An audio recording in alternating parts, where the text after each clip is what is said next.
This tornado warning, I should say, just issued by the National Weather Service out of Grand Rapids.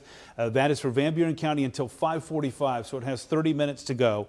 And so from the National Weather Service, we're talking about Kendall and Gobles and Keeler and Glendale, Lawrence. Certainly if you're in the Hartford area, Decatur, you need to be taking cover. So Keeler, Decatur, Lawrence, Paw Paw, Lawton, all need to be taking cover from this tornado warning. All right, we're looking at live Doppler radar right now on our 100-mile scan. I want to show you what we're looking at specifically. It's these cells here that are now moving out, or the cell that's now moving out of northwest Cass County and moving into southwest Van Buren County.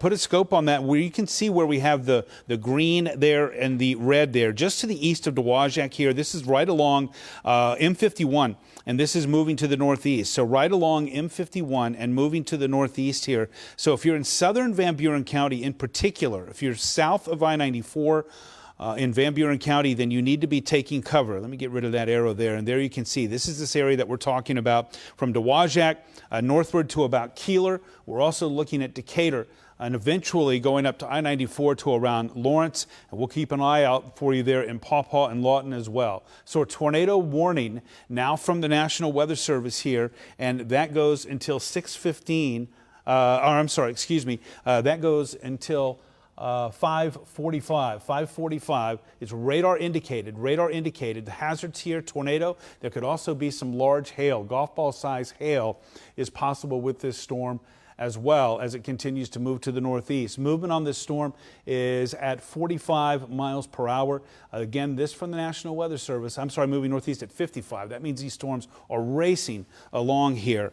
So if you are in the neighborhood of Dowagiac, Decatur, Keeler, you need to be taking cover as these storms continue to move off to the northeast. I'm going to scope this for you here just to show you what we're talking about. And once again, what we're talking about is the potential here for some rotation and also some very strong winds. I'm going to slide this up just a little bit where you see this bright yellow that's showing up to the northeast of Dowagiac right now.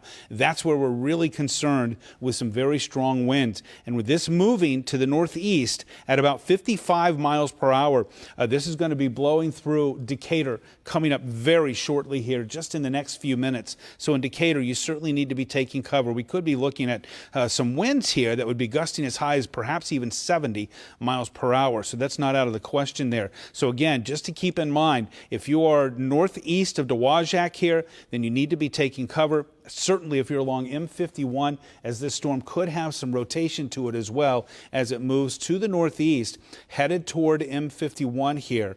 And as Colin is putting, I don't know if we can go to Max 2 in there. If you can, Colin's putting a cone on that to give you an idea of where this is going to be. It's going to be moving into Decatur at about 5:30. All right, thanks. There you can see that. Moving into Texas Township by about 5:49 and could be coming into the Portage and Kalamazoo area by the top of the hour. What will it look like then? We don't know yet, but you can see where that bright yellow is. That's where the winds could be gusting as high as 70 miles per hour.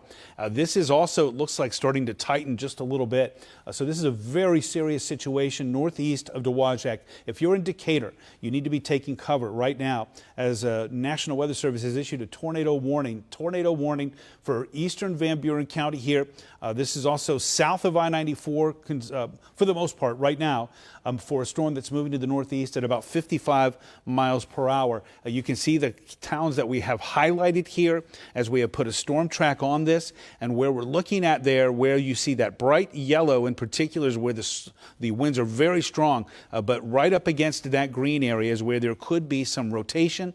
And so as that moves off to the northeast, we're looking at Glenwood here as well, moving toward Decatur, and then also eventually toward Lawton as we continue to keep an eye on this as well.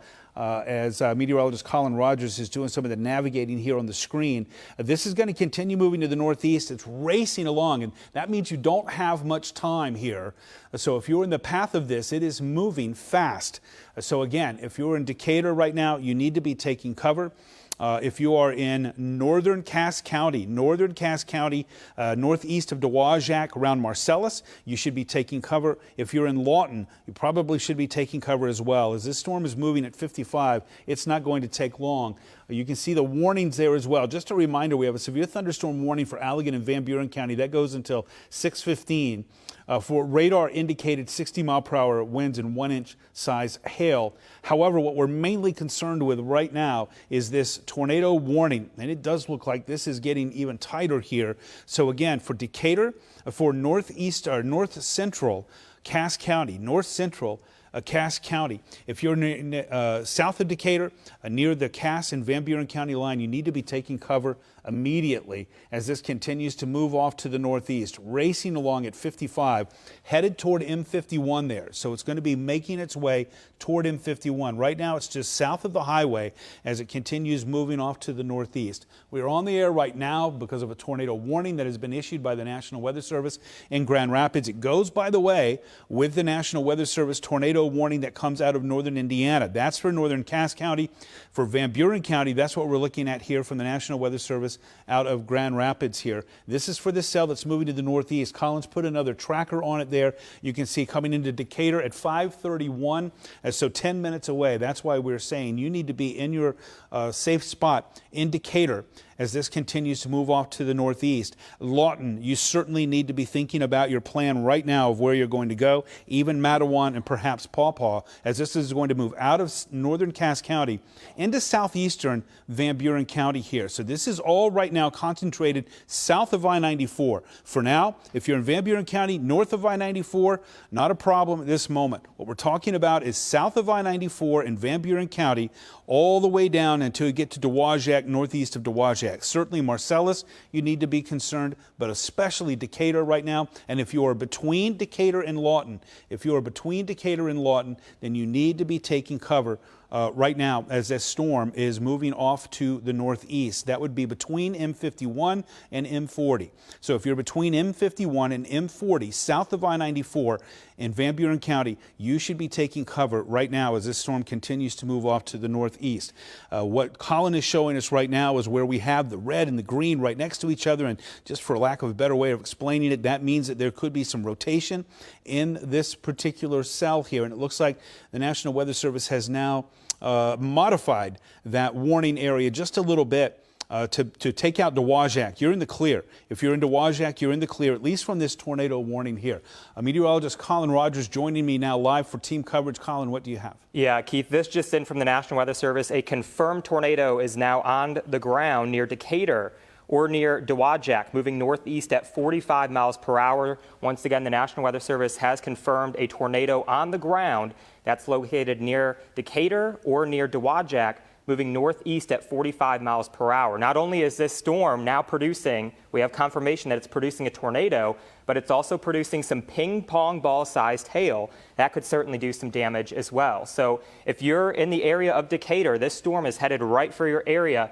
It's going to continue to move to the north and the east along M51, heading in the area of M40. And this is eventually, if it holds strength, going to be pushing into western Kalamazoo County. We're looking at Texas Township, and then it will continue to push off to the north and the east. But once again, we do now have confirmation from the National Weather Service that there is a tornado on the ground near Decatur and Dowagiac, moving northeast at 45 miles per hour. Keith. And so with that tracker that Colin has put up there, if you are in that vicinity, then you need to be taking cover. As we've been saying, if you are around Vollinia Township there in northern Cass County, if you are in Marcellus, you must be taking cover. If you're in Decatur, you must be taking cover. If you're in Lawton, you certainly need to be thinking about taking cover as these storms are racing to the northeast at about 55 miles per hour. 55 miles per hour. That means, by the way, that you will not have much time. You will not have much time to prepare because these are racing along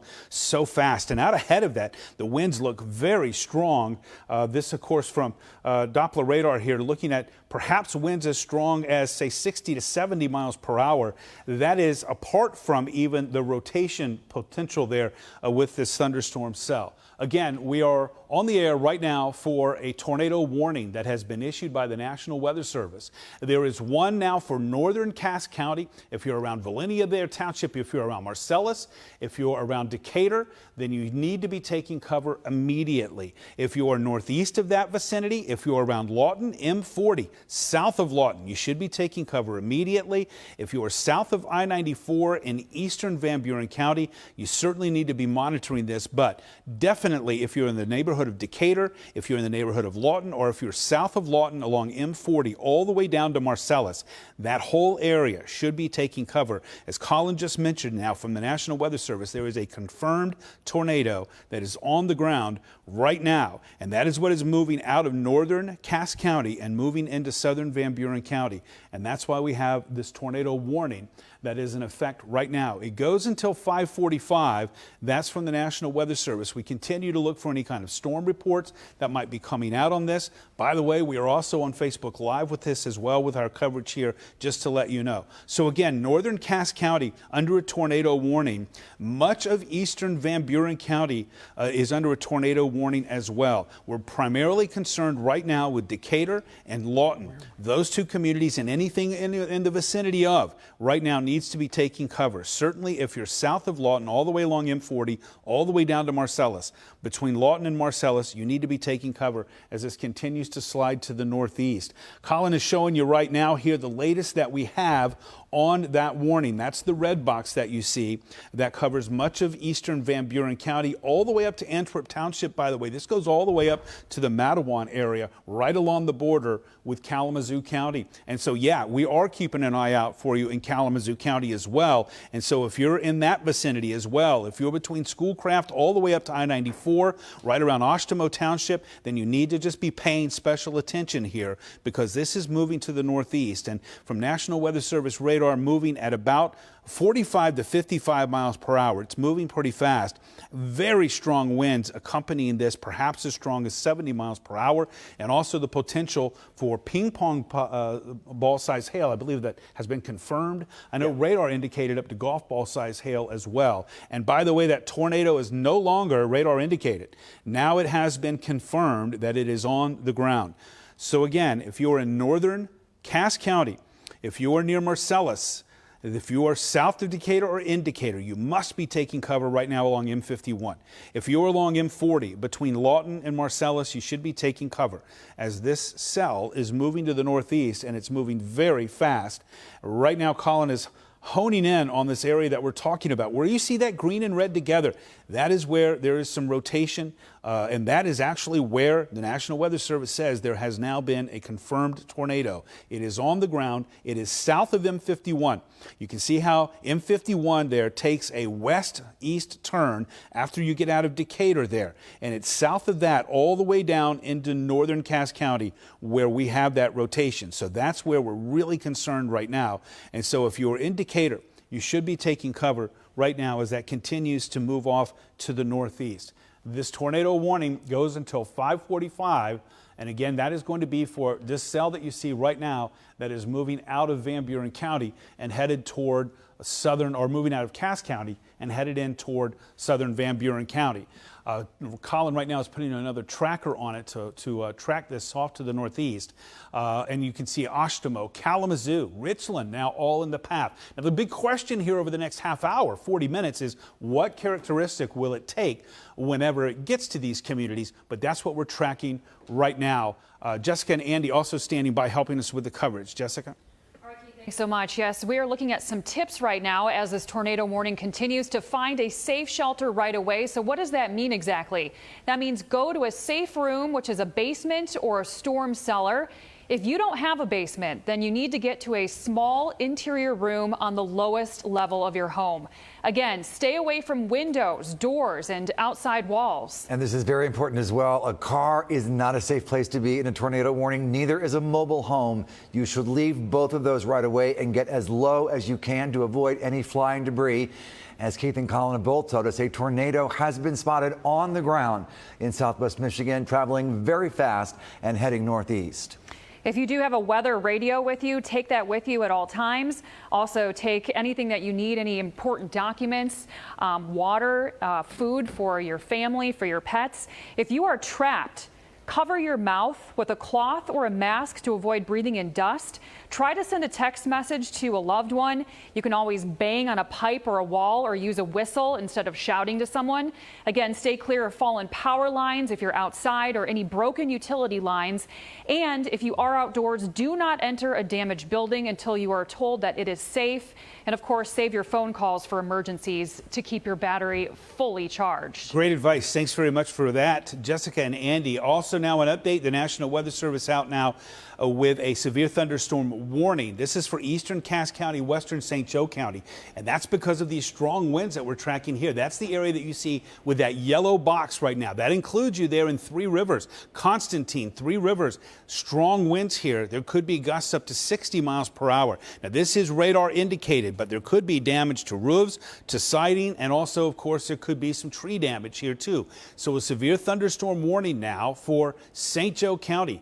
There you can see from Three Rivers to Constantine and then all the way north to the Kalamazoo County line. Now that joins the tornado warning that we want to let you know about here as Colin scopes this out here, or tracks it, I should say. This is going to be coming into Three Rivers here in 4 minutes. It's knocking on the door right now, the worst part of it, and then moving through Moore Park and then up to Portage by the time we get to about 6:09. Let's talk more about that tornado warning and get an update on that. And so Colin will move us over to there. If you are in the neighborhood of Decatur, if you are near Marcellus, certainly if you're right now in Lawton, you need to be taking cover. If you are south of M51 and Decatur, if you are north of Marcellus, between Marcellus and Lawton along M40, then you need to be taking cover. There's a confirmed tornado from the National Weather Service that is now moving out of northern Cass County and moving into southern Van Buren County. That's why we're on the air right now. We continue to look for any kind of reports or updates from the National Weather Service,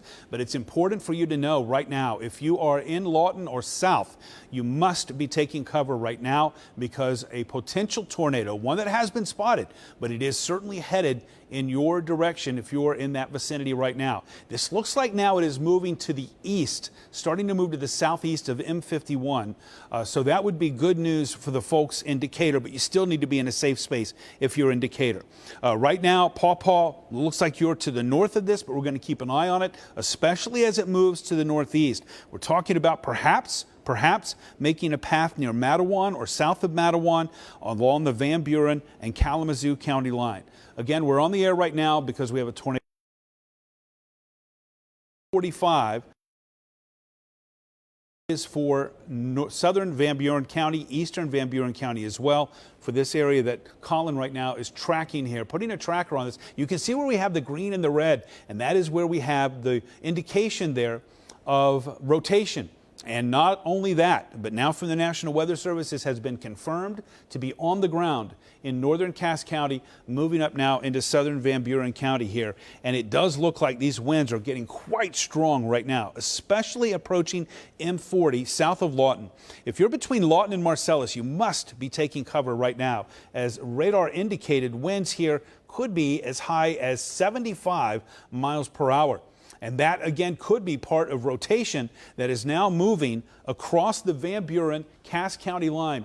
It's now moving across the Van Buren-Cass County line. We're going to continue to see if we can get more confirmation here, but earlier the National Weather Service said that this was a confirmed tornado that is on the ground as it moves now toward M40. And this is why we're telling you, if you are in Lawton, you need to be taking cover. If you're south of Lawton along M40, you need to be taking cover, definitely in that vicinity here. Meteorologist Colin Rogers helping me cover this. And Colin, what do you have? Yeah, Keith, that's just in from the National Weather Service. We now have a tornado warning for St. Joseph County. So I'm going to zoom out here and let's go on and head over to that one. So we have this new tornado warning that just popped up. We can see a little bit of broad rotation just northeast of Constantine, and that's going to be moving off to the north and the east. And looks like some rotation there near Centerville as well. So we're going to continue to track both of these tornado warnings. Of course, we still have that one in eastern Van Buren County now, but we also have a tornado warning now for St. Joseph County A severe thunderstorm capable of producing a tornado was located over Constantine or near Three Rivers. It's moving east at 25 miles per hour, and this storm is also capable of producing ping pong ball-sized hail, as well as that potential tornado. So now we have 2 active tornado warnings in our area. A confirmed tornado on the ground just southeast of Decatur. That's moving to the north and the east, heading in the general area of Lawton, just south of Lawton. And now we also have this tornado warning with no confirmation, but radar is indicating some rotation just to the northeast of Constantine. That's moving now east at a good clip as well. Yeah, and so now we have 2 separate areas. These are not related, by the way. These 2 areas are not related. So now we have 2 separate cells that could be producing tornadoes here. One has been spotted. That's the one that is now moving to the south and southeast of Decatur. If you're along M40 south of Lawton, you must be taking cover. And now we have a second one here as well, and that is the tornado warning that now covers a good portion of south and eastern St. Joe County. And as Colin mentioned just a few moments ago, that's for possible rotation right now that is between Three Rivers and Centerville.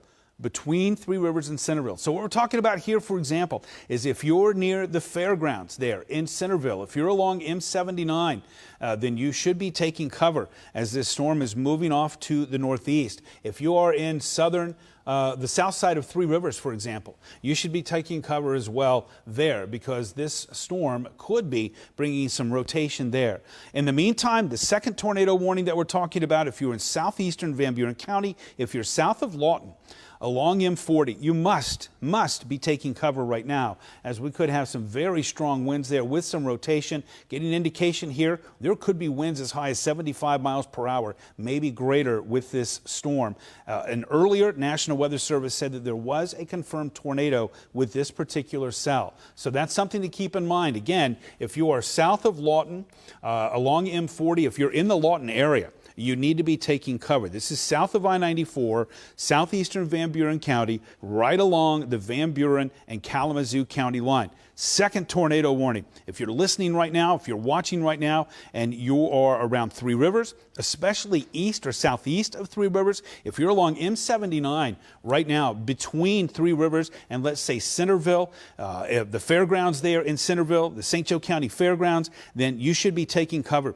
because there's some strong winds here as well, and there could be some rotation here too. And so that's something else that we want to keep you aware of. We're working 2 active tornado warnings right now. Colin is showing the one that we have there in southern Van Buren County. And now you can also see where you see those greens and the reds together is where we have the potential there for some rotation that's going on. And it does look like now between Three Rivers and Centerville, that could be problematic as well. So you need to be taking cover as we have a warning. That's going to be for Centerville. That's going to be for Nottawa, Minden, and south of Minden. You're in that. Leonidas, you're in it. Colon, you're in it. Burr Oak is in this tornado warning. Sturgis, you're in it as well. Though it looks like right now this is going to be moving to the north of you in Sturgis, moving to the north of Sturgis as this continues to move off to the northeast. Not moving as fast as the cell that is right now in southeast Van Buren County. That one right now is crossing right over M40 south of Lawton. If you're in that vicinity, if you're in Lawton, you should be taking cover all the way down to Marcellus. The wind is getting pretty strong, and in particular, it looks like in southeast Van Buren County, that's where we're seeing some strong wind as well. That is now a tornado warning for Kalamazoo County. A tornado warning has just been issued for Kalamazoo County. That might be why you're hearing some phones going off as well. Yeah. This is just a continuation of this tornado that's moving through southeastern Van Buren County. They have extended the warning into Kalamazoo County. So the city of Kalamazoo, Portage, you are now under this tornado warning as this storm continues to trek off to the north and the east. Keith. The latest on that as well, going with that with the tornado warning, I should say. Let me get the latest on that from the National Weather Service here. We're talking about this going until 6:45. 6:45. This is from southeastern Van Buren County. It's the cell we've been tracking now for the last half hour or so, all the way into Kalamazoo County. The movement on this is northeast at 45 miles per hour, golf ball size hail, and a potential here for a tornado. Winds really strong with this as it moves now south of Lawton. So, for example, Schoolcraft, you need to be in your safe spot. Portage, you need to be in your safe spot as well. In fact, Colin has put a track on this storm here, moving to the northeast. Texas Township here coming up in about 15 minutes or so. Portage headed your way by the top of the hour. We have 5:39 on the clock right now. By the top of the hour, it's going to be knocking on your door there in Portage and Kalamazoo 5 minutes after that. And so you need to be moving into your safe spot right now. Winds with these radar indicated now, we could have 75-mile-per-hour plus wind coming along with some rotation here as this now moves out of Van Buren County. It is just about right over the Kalamazoo-Van Buren County line.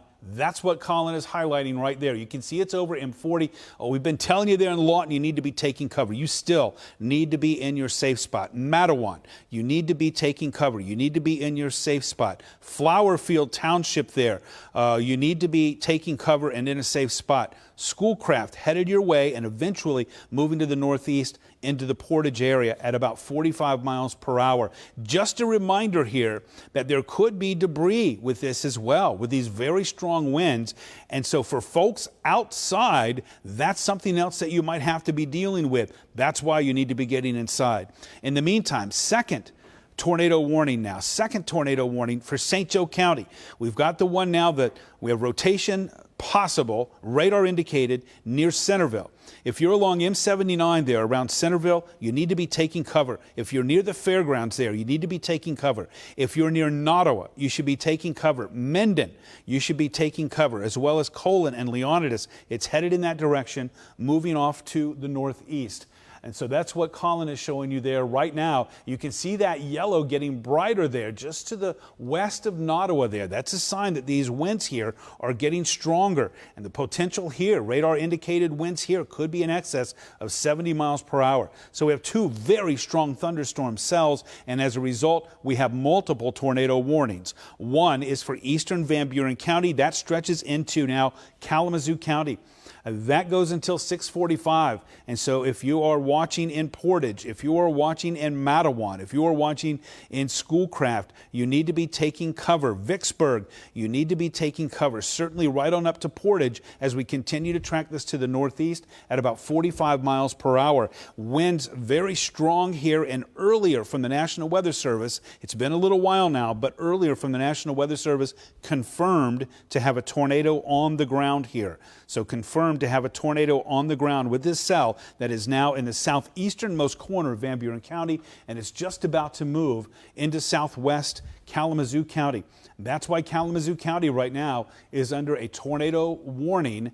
Right now we're looking at that tornado warning that is in St. Joe County. St. Joe County here, moving now right around Centerville and moving off to the northeast. So we've got a tracker on it there. You can see Nottawa. You need to be taking cover as this is along M86, my bad, M86, not M79, M86, as it runs east-west right through Centerville, right past the fairgrounds. If that sounds familiar, you need to be taking cover. Right around Nottawa and then almost to Mendon right now as well. You should be taking cover. Colon, it's headed your way. And we'll be arriving there in the next 20 to 30 minutes or so, moving off to the northeast at about 45 miles per hour. So again, two active tornado warnings that we have that we're really concerned with right now. One for eastern Van Buren County. By the way, this is south of I-94, south of I-94 for now. And then moving into southwest Kalamazoo County. So Schoolcraft headed toward US 131, south of I-94. If that sounds familiar to you, then you should be taking cover, as there could be a tornado here and also the potential of some golf ball size hail. We continue to watch for any kind of reports as well, as Colin puts a tracker on this, moving off to the northeast. And you can see some of the locations that we're highlighting here. 15 minutes to Portage, 15 minutes to Portage. About 5 minutes after that to Kalamazoo, 9 minutes after that to Comstock, about 6:07, 6:12 in Galesburg. So just a reminder, if you're in those communities, then you need to be taking cover or at least thinking about it because this is going to be headed in your direction. Just a reminder, if you're just tuning in, we have a tornado warning for Kalamazoo County and for southeastern Van Buren County. Kalamazoo County, southeastern Van Buren County, and this is for a tornado radar indicated, but also had been spotted earlier as a confirmed tornado that's now moving out of southeast Van Buren County and headed your way there in southwest Kalamazoo County. And so that's what we're tracking right now as it continues to move to the northeast. In addition, by the way, to the potential for rotation here, we have some radar indication, radar indicated wind speeds here in excess of 70. Not only for this cell that's now moving into western Kalamazoo County, but also the one that right now you can also see as Colin moves down to Nottawa here. There's also here, this is getting a little bit, looks like a little bit stronger. So if you are north of M86, north of Centerville, north of Nottawa here, between Nottawa and Mendon, between Centerville and Mendon, then you need to be taking cover. This is radar indicated. We continue to look for any kind of spotter reports that would give any kind of idea as to whether there's actually a tornado here.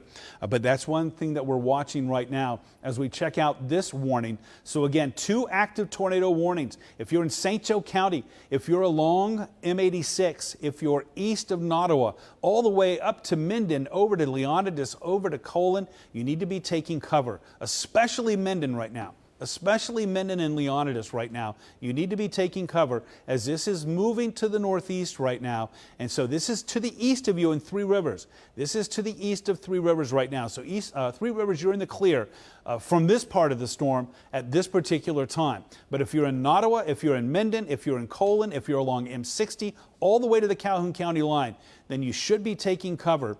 If you're in Colon, you should be taking cover. This is eventually going to be moving out of St. Joe County and into southern Calhoun County. But of course, we'll have to monitor it to see what kind of characteristic it has then. That's Tornado Warning 1. Tornado Warning 2, or A and B, is the one that is now for Kalamazoo County.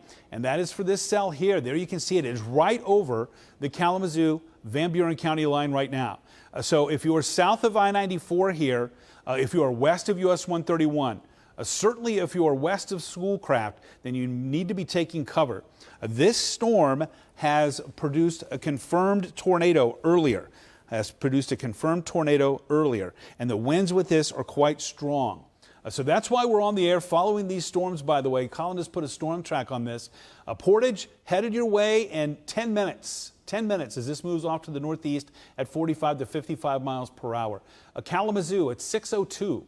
And then moving to the northeast, we're looking at Galesburg and Richland eventually as it continues to pass perhaps right over the downtown area here. Of course, we'll keep an eye on that as it continues moving to the northeast. Just a reminder, tornado warning for Kalamazoo County for this cell that is now just about out of Van Buren County. Eastern Van Buren County is still in the warning. But as you can see where we have that green and red, that's where we have the rotation, and that's where the winds are quite strong. So now, western Kalamazoo County, south of I-94. Western Kalamazoo County, south of I-94, west of US 131, that's where you need to be taking cover. Now a severe thunderstorm warning too has just popped up on the northern edge of that tornado warning that is in St. Joe County. What that means is if you're now Mendon northward all the way up to the Kalamazoo Van Buren or Kalamazoo St. Joe County line, you're probably going to see some winds that could be gusting up to 60. Leonidas, Mendon, Colon, all in this area here where Colin is highlighting right now, that's where we're looking at the potential for winds of 60 miles per hour. I don't know if you saw that, Colin, but they're also talking about 2-inch diameter hail is possible with this particular storm as well. So that is some very large hail that might be coming down with that as well. So just to recap, because we have many active warnings right now, the latest, a severe thunderstorm warning for northeast St. Joe County, northwestern Branch County. This goes all the way into northwestern Branch County here for the potential of 60 mile per hour winds. This is moving northeast at 25 and perhaps 2-inch diameter hail. If you have a carport and a car outside, you need to get it under some shelter if you're in that vicinity. Another area of concern, of course, is that tornado warning that is now for this cell that is now moving out of Van Buren County and moving into western Kalamazoo County. If you're in Kalamazoo County, just a reminder, if you're in Kalamazoo County, you're under a tornado warning. Again, just the latest on that from the National Weather Service. This was issued 10 minutes ago, and it goes until 6:45. This is moving to the northeast at 45. Tornado possible, and also golf ball size hail. Now for now this is radar indicated, but a little bit earlier as it was in Van Buren County, it was a confirmed tornado that was on the ground. And so this is now moving out of Van Buren County. You can see where we have that green and red there. that is moving out of Van Buren County and into Kalamazoo County, headed your way just to the west of Schoolcraft. Looks like it might just dart just to the north of Schoolcraft, but close enough to where you need to be taking cover. If you're up and down US 131, all the way from I-94 to the St. Joe Kalamazoo County line, you should be taking cover as this continues to move to the northeast right now at about 45 to 55 miles per hour. We're still looking for any kind of reports that might be coming in. Colin is putting a tracker on this to move it off to the northeast. You can see Portage headed your way now in about 10 to 12 minutes. 10 to 12 minutes. So you need to be taking cover if you're in the vicinity of this storm. So if you're in Portage, you should be taking cover. Kalamazoo, Battle Creek International Airport at 6:04. That is 14 minutes from now. 14 minutes from now. We have a important update at 5:49. A large and extremely dangerous tornado was located near Matawan, or 6 miles west of Portage. This storm is moving northeast at 45 miles per hour. This is a particularly dangerous situation. The National Weather Service does that when we have a tornado confirmed on the ground, and it's a dangerous one. Do not take this lightly. If you're in this path, we now have a large and extremely dangerous tornado confirmed near Matawan. That's 6 miles west of Portage. It is moving northeast at 45 miles per hour.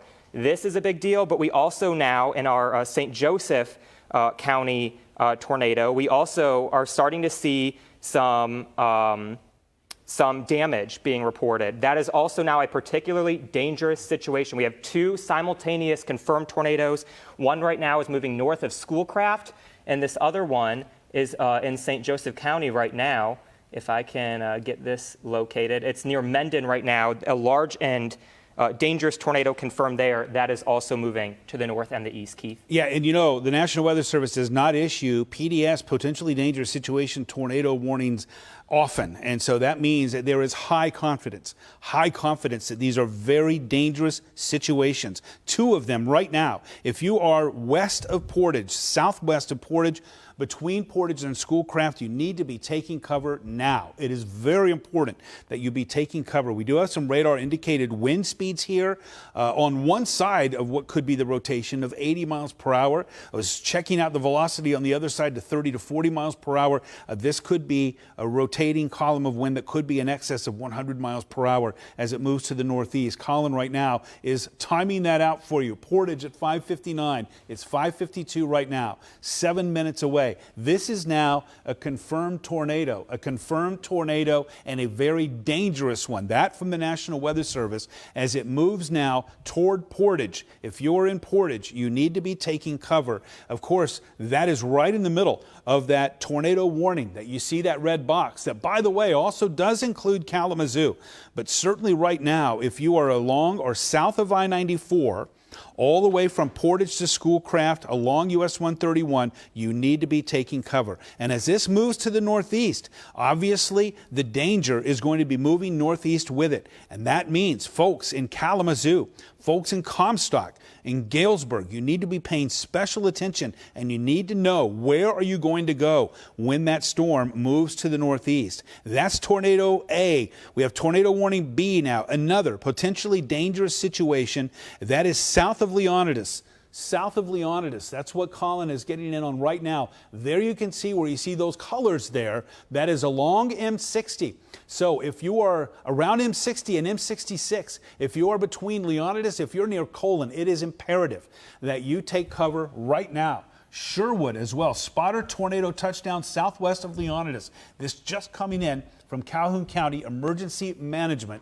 And so this is a confirmed tornado now that is just southwest of Leonidas. Matches up perfectly with what we're seeing here. What we're looking at here is the potential for any kind of debris that would be showing up in the radar pattern. This is a particular parameter that we're able to look at with Doppler radar that would give us an indication if there's anything blowing in the air, anything that's being lifted up by those columns of updrafts here that are rotating around that tornado. And it does look like we could be seeing some in the neighborhood of M66 and M60 there, right around Leonidas, Fairfax Township, M86 here. If you're in Colon, if you're Leonidas, you need to be taking cover immediately, as this is a potentially dangerous situation.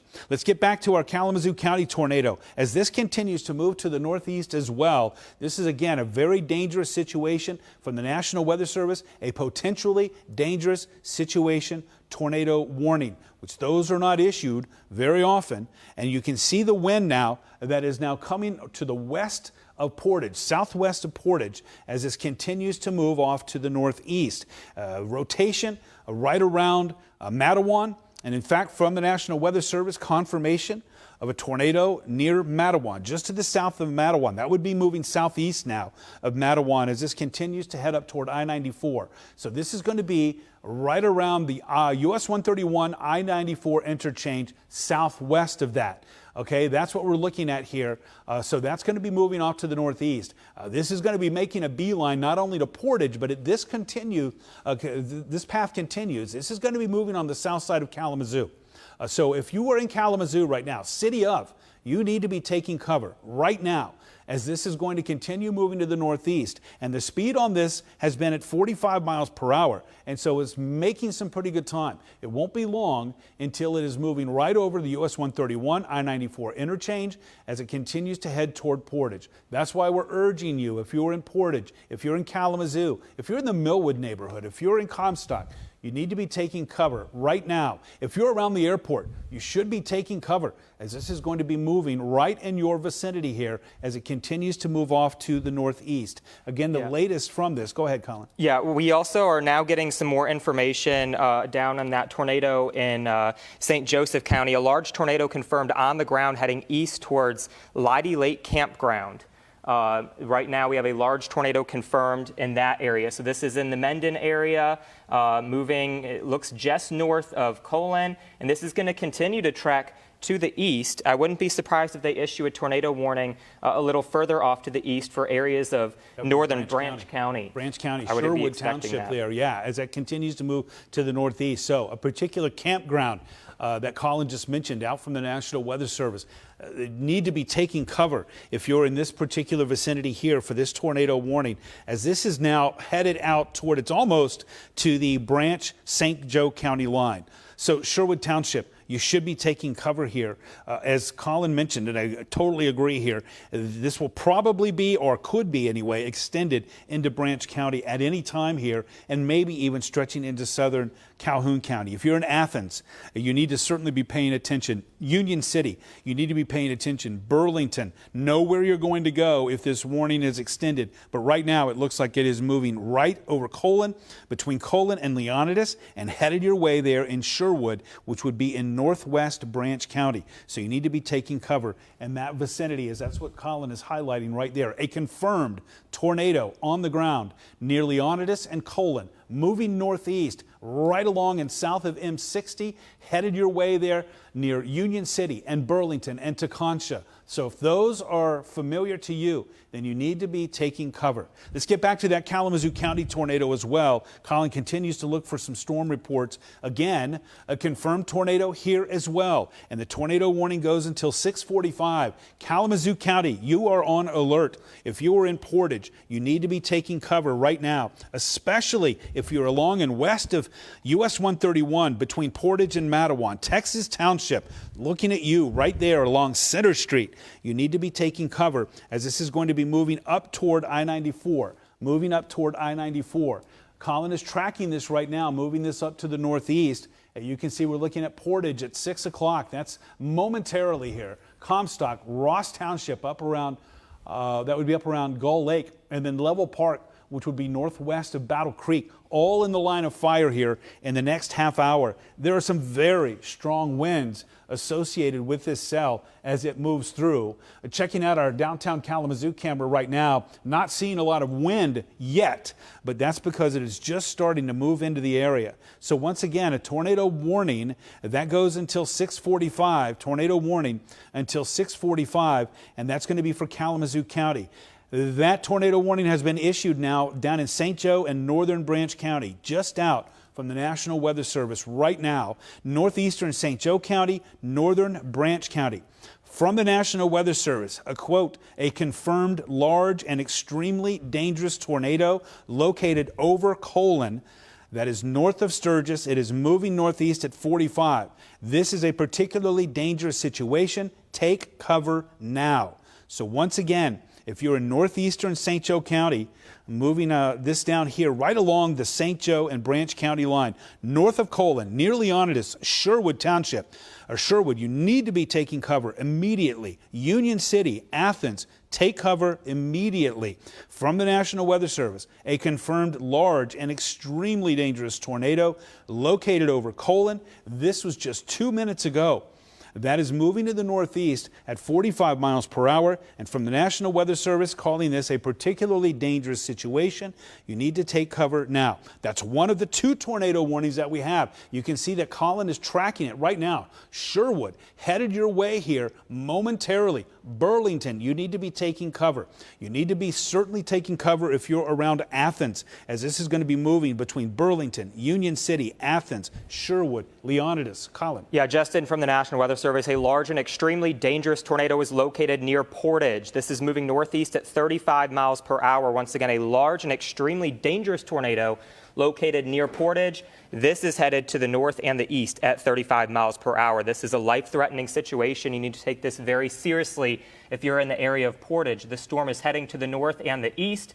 Looks like it's about to start crossing I-94, Keith. Yeah, right around I-94 and US 131 here. So, for example, if you are in Portage proper, and certainly close to I-94, Oakland Drive, Westnedge, you need to be taking cover, as this is going to be moving right along the interstate. Right now, it looks like it is moving just to the south of the interstate. So, again, if you are in this area, you must be taking cover, as the National Weather Service has confirmed this tornado, a very dangerous tornado, as it moves to the northeast. You can see Ross Township, Level Park. I think we're getting hail. Yeah, it sounds like we're getting hail here at the studio in Kalamazoo. Here at the studio, and so we can hear that. Weather conditions obviously deteriorating now in downtown Kalamazoo as well. But again, a very dangerous tornado on the ground in Portage.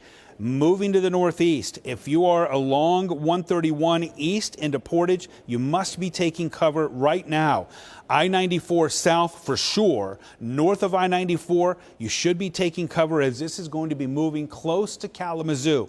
It certainly looks like we'll be moving into the southern areas of Kalamazoo. So we're looking at Millwood, for example, certainly the airport there, as it moves off to the east toward Sprinkle. So again, a very dangerous situation here. With a tornado, we are getting hail. I'm looking right now at the downtown Kalamazoo camera, and it is raining hard. Looking at trees to see if there's any kind of motion. I don't see a lot of wind coming in there, but this is certainly indicated to have some very strong winds. Tornado warning now for Kalamazoo County, for the Portage area. A tornado, you need to be taking cover immediately.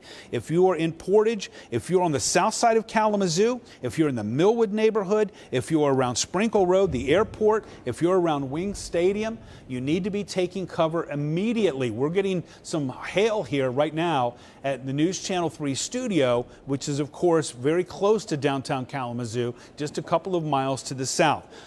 We have another tornado warning now issued for Branch County. Another tornado warning was just issued. This is a radar indicated tornado, so we're seeing some rotation on radar. This is for Branch County in Michigan, and it's capable of producing a tornado. There's a little bit of rotation that we're seeing on radar. That is 12 miles northwest of Angola, moving northeast at 35 miles per hour. Also capable of producing ping pong ball sized hail. We've already had reports of 2-inch diameter hail in areas of St. Joseph County. This would be a third, by the way, third cell. This is a third cell that is now producing a radar indicated tornado. Not to get them confused. First, if you're in downtown Kalamazoo, if you are in Portage, if you are in Millwood, if you are in the Eastwood neighborhood, you need to be taking cover immediately. If you're in downtown Kalamazoo, you should be taking cover as this continues to move to the northeast. Second tornado is going to be over now northwest Branch County, Leonidas to Sherwood, to Union City, to Athens. You need to be taking cover if you're here. A second tornado warning there. That's what Colin is focusing on. And now a third tornado warning. This is going to be close to the Michigan-Indiana line in Branch County. That's where we're seeing right here. We start to lose a little of our radar there because it is now so far away from radar sites. But this is going to be west of Kinderhook. This is going to be west of I-69. This is going to be north of Angola, which is in Indiana. So if you are around Kinderhook or west, if you're south of Bronson, if you're near the Michigan-Indiana line, along and west of I-69, that's right where Colin is looking right now. You need to be taking cover. This is, if at the current movement, it will stay to the south of you there in Coldwater, but you probably need to be taking cover in Coldwater as you are in the warning area, in Coldwater, in Girard, in Quincy. All of those locations are in the tornado warning. Let's get back up to Kalamazoo here and show you what's going on there as we continue to see this storm right now. Quite a bit of hail is coming down right now, along with some very heavy rain. Colin is looking for latest reports. While he's doing that, let me let you know that this is a very dangerous situation with a confirmed tornado that is now moving through Portage, and it is headed now for I-94. So around Oakland Drive, for example, that's what we're concerned with right now as this continues to move to the northeast at about 45 miles per hour. And from the National Weather Service, it is one of two very dangerous confirmed tornadoes. One of two, one near Portage, the other one now approaching Sherwood and Union City in northwest Branch County. Both of these are moving to the northeast. Yeah. What do you have, Colin? Keith, we're getting some reports of multiple fire departments reporting damage and advising a tornado touchdown near Centerville, Michigan. This coming in from the emergency management down that way. Okay, so that would be there in the cell that we were watching in St. Joe County. When I was talking about the St. Joe County Fairgrounds, for example, that's along M86. And that would be the same cell, by the way, that is producing a very dangerous tornado that is near Sherwood and Union City.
Moving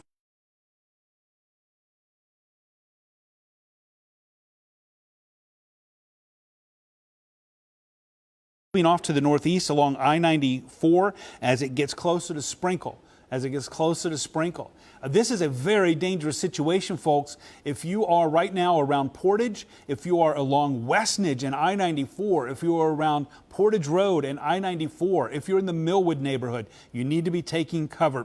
If you're south of I-94, near the airport, near Wing Stadium, you need to be taking cover as this storm, it looks like it's going to be moving just to the south of downtown Kalamazoo. Just to the south of downtown Kalamazoo. But we continue with this tornado warning. You can see two red boxes there. One is the warning that will expire at 6:45. The other that goes all the way to the border with Calhoun County will expire at 7. But it's all for this one warning, or this one area. This does look like a very strong, dangerous tornado that is now close to I-94. Right now, it looks like probably around or east of Oakland Drive, close to perhaps Westnedge or Lover's Lane. That is the tornado that we're covering there. So if you're in Kalamazoo County, in this area, Portage, if you're around Millwood, if you're on the east side of Kalamazoo, if you're near Sprinkle Road, Wing Stadium, then you need to be taking cover as this continues to move to the east. We have a second very dangerous tornado situation that's going on right now in Sherwood and Union City. and that's where now Colin is moving our radar. We have again confirmed tornado here. And from the National Weather Service, a very dangerous tornado is on the ground. This is going to be moving here right close to M60 there as it moves toward Burlington Township. And that means it's going to be crossing over into Calhoun County along M60. This is just to the south of you there in Athens, but this is in northernmost Branch County right now. This is west of you in Teconcha, but if you're in Teconcha, you need to get to a safe place immediately. This is going to be tracking to the north of Coldwater. So Teconcha, you need to be taking cover immediately. Athens, you need to be in a storm shelter. M60 Burlington, you need to be taking cover immediately. Girard, you need to be taking cover immediately. If you're in the north side of Coldwater, you likely need to be taking cover as well as this storm continues to move to the northeast. That is the second tornado. We have a third tornado that's radar indicated. That's more south, and that's close to Kinderhook. This is south of you in Coldwater. So you've got one to your northwest. You've got one to your southwest in Coldwater. This is going to be moving close to I-69 and right along Kinderhook. That's radar indicated, and so that's serious as well as you see the radar returns. But what's confirmed right now is a very dangerous tornado around Burlington Township, also around Sherwood here, moving to the northeast. Union City, you are in the sights of this storm as it has now cleared Leonidas. It is now south of you in Athens, but Union City, you are under the gun. Girard, Teconcha, Burlington all need to be taking cover. We return now to Kalamazoo County, where there is confirmed a large and dangerous tornado that is now moving, it looks like now over to the east side of Kalamazoo here. Yeah, and we had rotation reported by Crosstown Mall in Kalamazoo. That was reported from Emergency Management, Kalamazoo County. Yeah, and there you can see what we're looking at, where you see those greens and reds. That's where we have potential for rotation. And this has been a confirmed tornado, by the way. This is now, as you can see, moving right over Portage. It is now moving right around Lover's Lane, just to the south of 94. This is going to be close to Lloyd Norris High School, just to the south of it, as it heads toward the airport, and then eventually will make its way over toward Sprinkle Road. If any of those places sound familiar to you, you need to be taking cover as you're in this tornado warning here that continues now until 7 o'clock. 7 o'clock, one of 3 tornado warnings that we're working right now. This one, of course, a very dangerous situation. You can see it does look like this continues to move off to the east. If you're in Galesburg, you should be taking cover. Keith, we now have a very dangerous situation. A tornado emergency is on the way for Union City. This is pretty much a worst case scenario. This is even more dangerous than a particularly dangerous situation. A tornado emergency is coming for Union City, Michigan. That's going to be in northern Branch County, right along the Branch-Calhoun County line. Exactly, yeah, and we're seeing that on velocity right now. We're seeing some extremely strong winds with that tornado right now. Of course, that also is confirmed on the ground. Once again, a tornado emergency is coming for Union City. If you are in Union City, if you're in that area, you need to take shelter immediately. Get to the lowest floor, most interior room. A tornado emergency is heading in your direction. This just in from the National Weather Service, a confirmed large and destructive tornado is located over Union City, or 10 miles northwest of Coldwater, moving northeast at 45 miles per hour. This is a particularly dangerous situation. Weather spotters have confirmed this large tornado on the ground. Union City, Burlington, Teconcha, Girard, Clarendon Township, you need to be taking cover. If I named one of your communities or you're near there, Union City, Burlington, Teconcha, Girard, Clarendon Township, you need to be taking cover. This is right now on the ground close to the Calhoun Branch County line in northwest Branch County. So as Colin said, this is noted from the National Weather Service, a tornado emergency for Union City, Burlington, Teconcha. Be taking cover now. Union City, it is right over you right now. Girard, take cover. Clarendon Township, take cover as well as this continues to move to the northeast. So you need to be taking that very seriously. One of 3 tornadoes now that we are tracking. A second one right now, again, now moving east and southeast of Kalamazoo. This is headed toward Galesburg. So it looks like this is running right along I-94, right along I-94 here, getting close to the Galesburg exit. So if you are in Galesburg, you need to be taking cover. If you're in Augusta, you need to be taking cover here as that tornado warning goes until 7 o'clock. It looks like Colin might have an update on that. Yeah, that's exactly right, Keith. Now a tornado warning for Calhoun County until 7:15. A confirmed large and extremely dangerous tornado was located near Burlington, or 9 miles northwest of Coldwater, moving northeast at 45 miles per hour. This is a particularly dangerous situation and has been confirmed by radar, Keith. Yeah, and that's the one that we were tracking just a few moments ago that Colin was telling you about that created the tornado emergency. This is for that cell that is now moving out of Union City. It is now moving across the Branch Calhoun County line. That's why we're looking at you, Burlington, right now. To Concha, you need to be taking cover. If you are near I-69 south of Marshall, I-69 all the way down to the Branch County line with Teconcha, you should be taking cover. But it's especially important in Burlington, Teconcha, and Girard for you to be taking cover right now. Clarendon, you should be taking cover as well. Marshall, you need to be paying attention.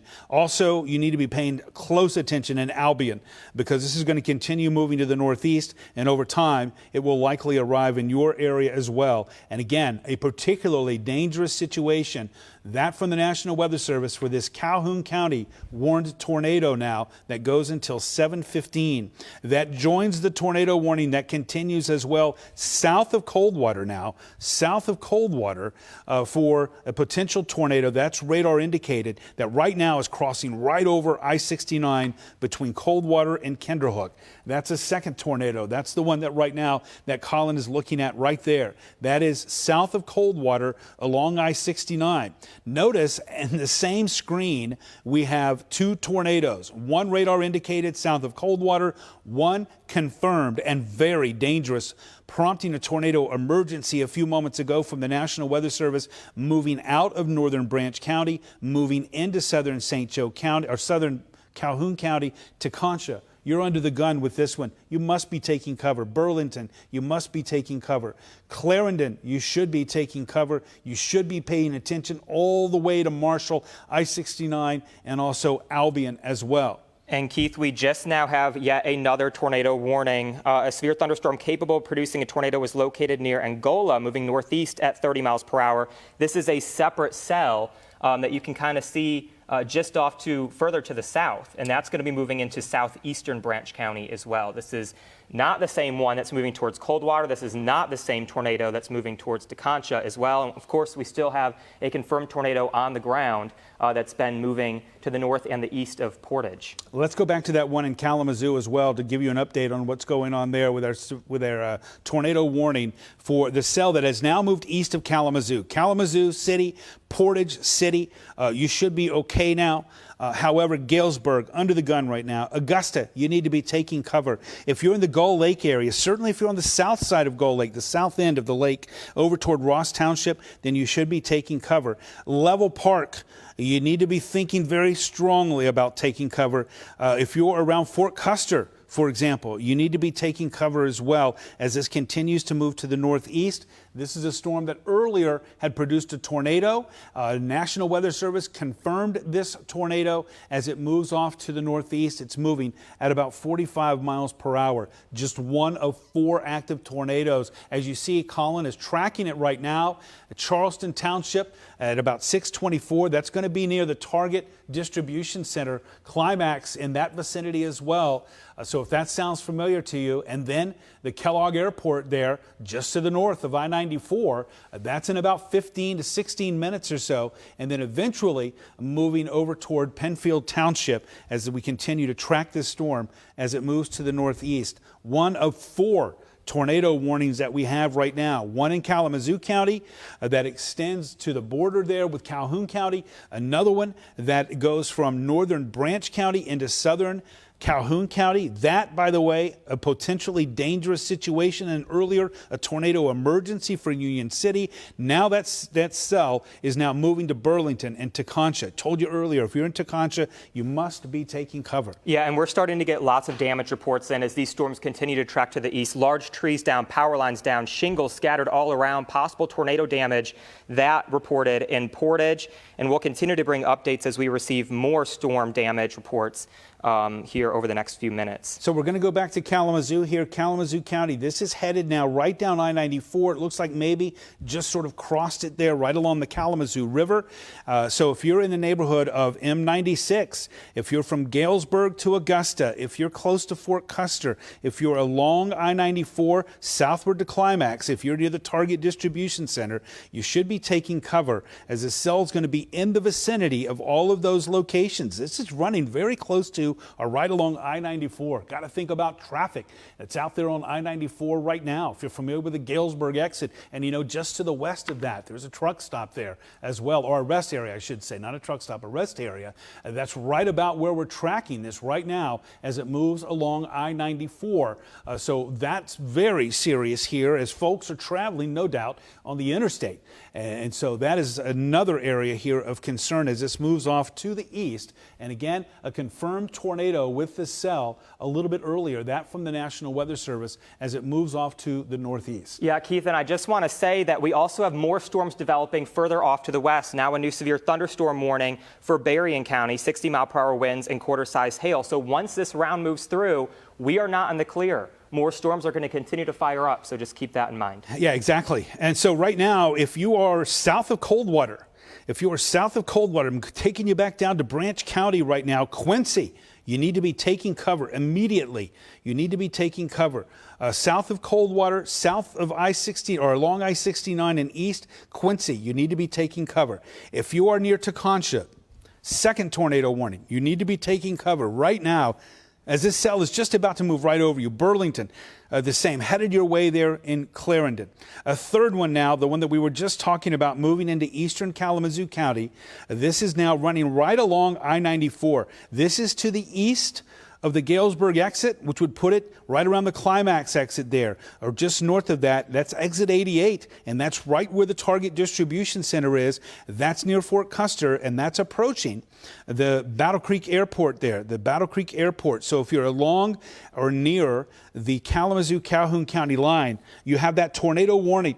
And so you need to be taking cover, and we need to be paying close attention as well, as the tornado warning has extended, of course, into Calhoun County, and that does include the Battle Creek area as well for this cell as it moves off to the east. This is looking like it's going right along I-94 there, very close right now to Charleston Township, and again, that is really right where the Target Distribution Center is. So that's another potential hazard there.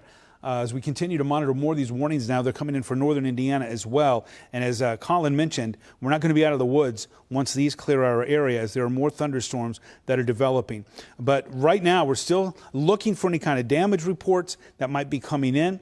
This tornado warning now for Kalamazoo County. Kalamazoo, you're in the clear. Portage, you're in the clear. Vicksburg, you're in the clear.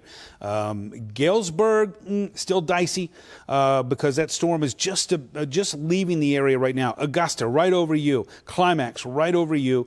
Fort Custer, right over you. Looks like it's going to be moving to the southeast of the south end of Gull Lake, but headed your way there in Level Park, northwest of Battle Creek. We're looking along M37, M89, a couple of highways there, M96 as we go Springfield, Level Park, Battle Creek, Kellogg Airport, all in the neighborhood here of this particular cell that earlier produced a confirmed tornado. We have now a tracker on that. You can see Level Park in 10 minutes. Battle Creek in 15. Penfield Township at 6:46.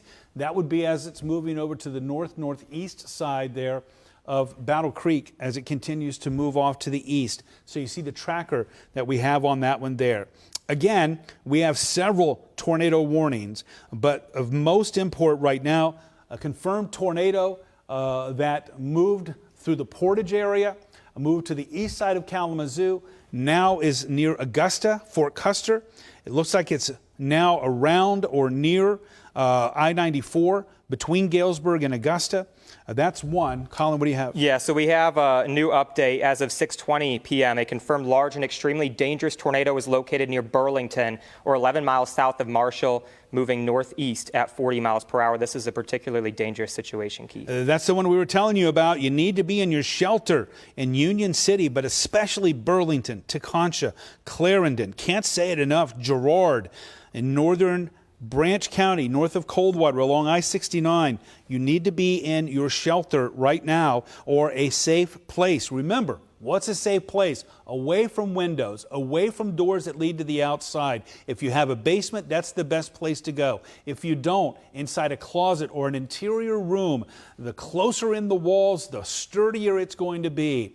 If you need to put a mattress over you or something like that for protection, that's good advice as well. Those all fall under the heading of safe place and where to go. So if you're in Tekonsha right now, you need to be taking cover. This is right over you.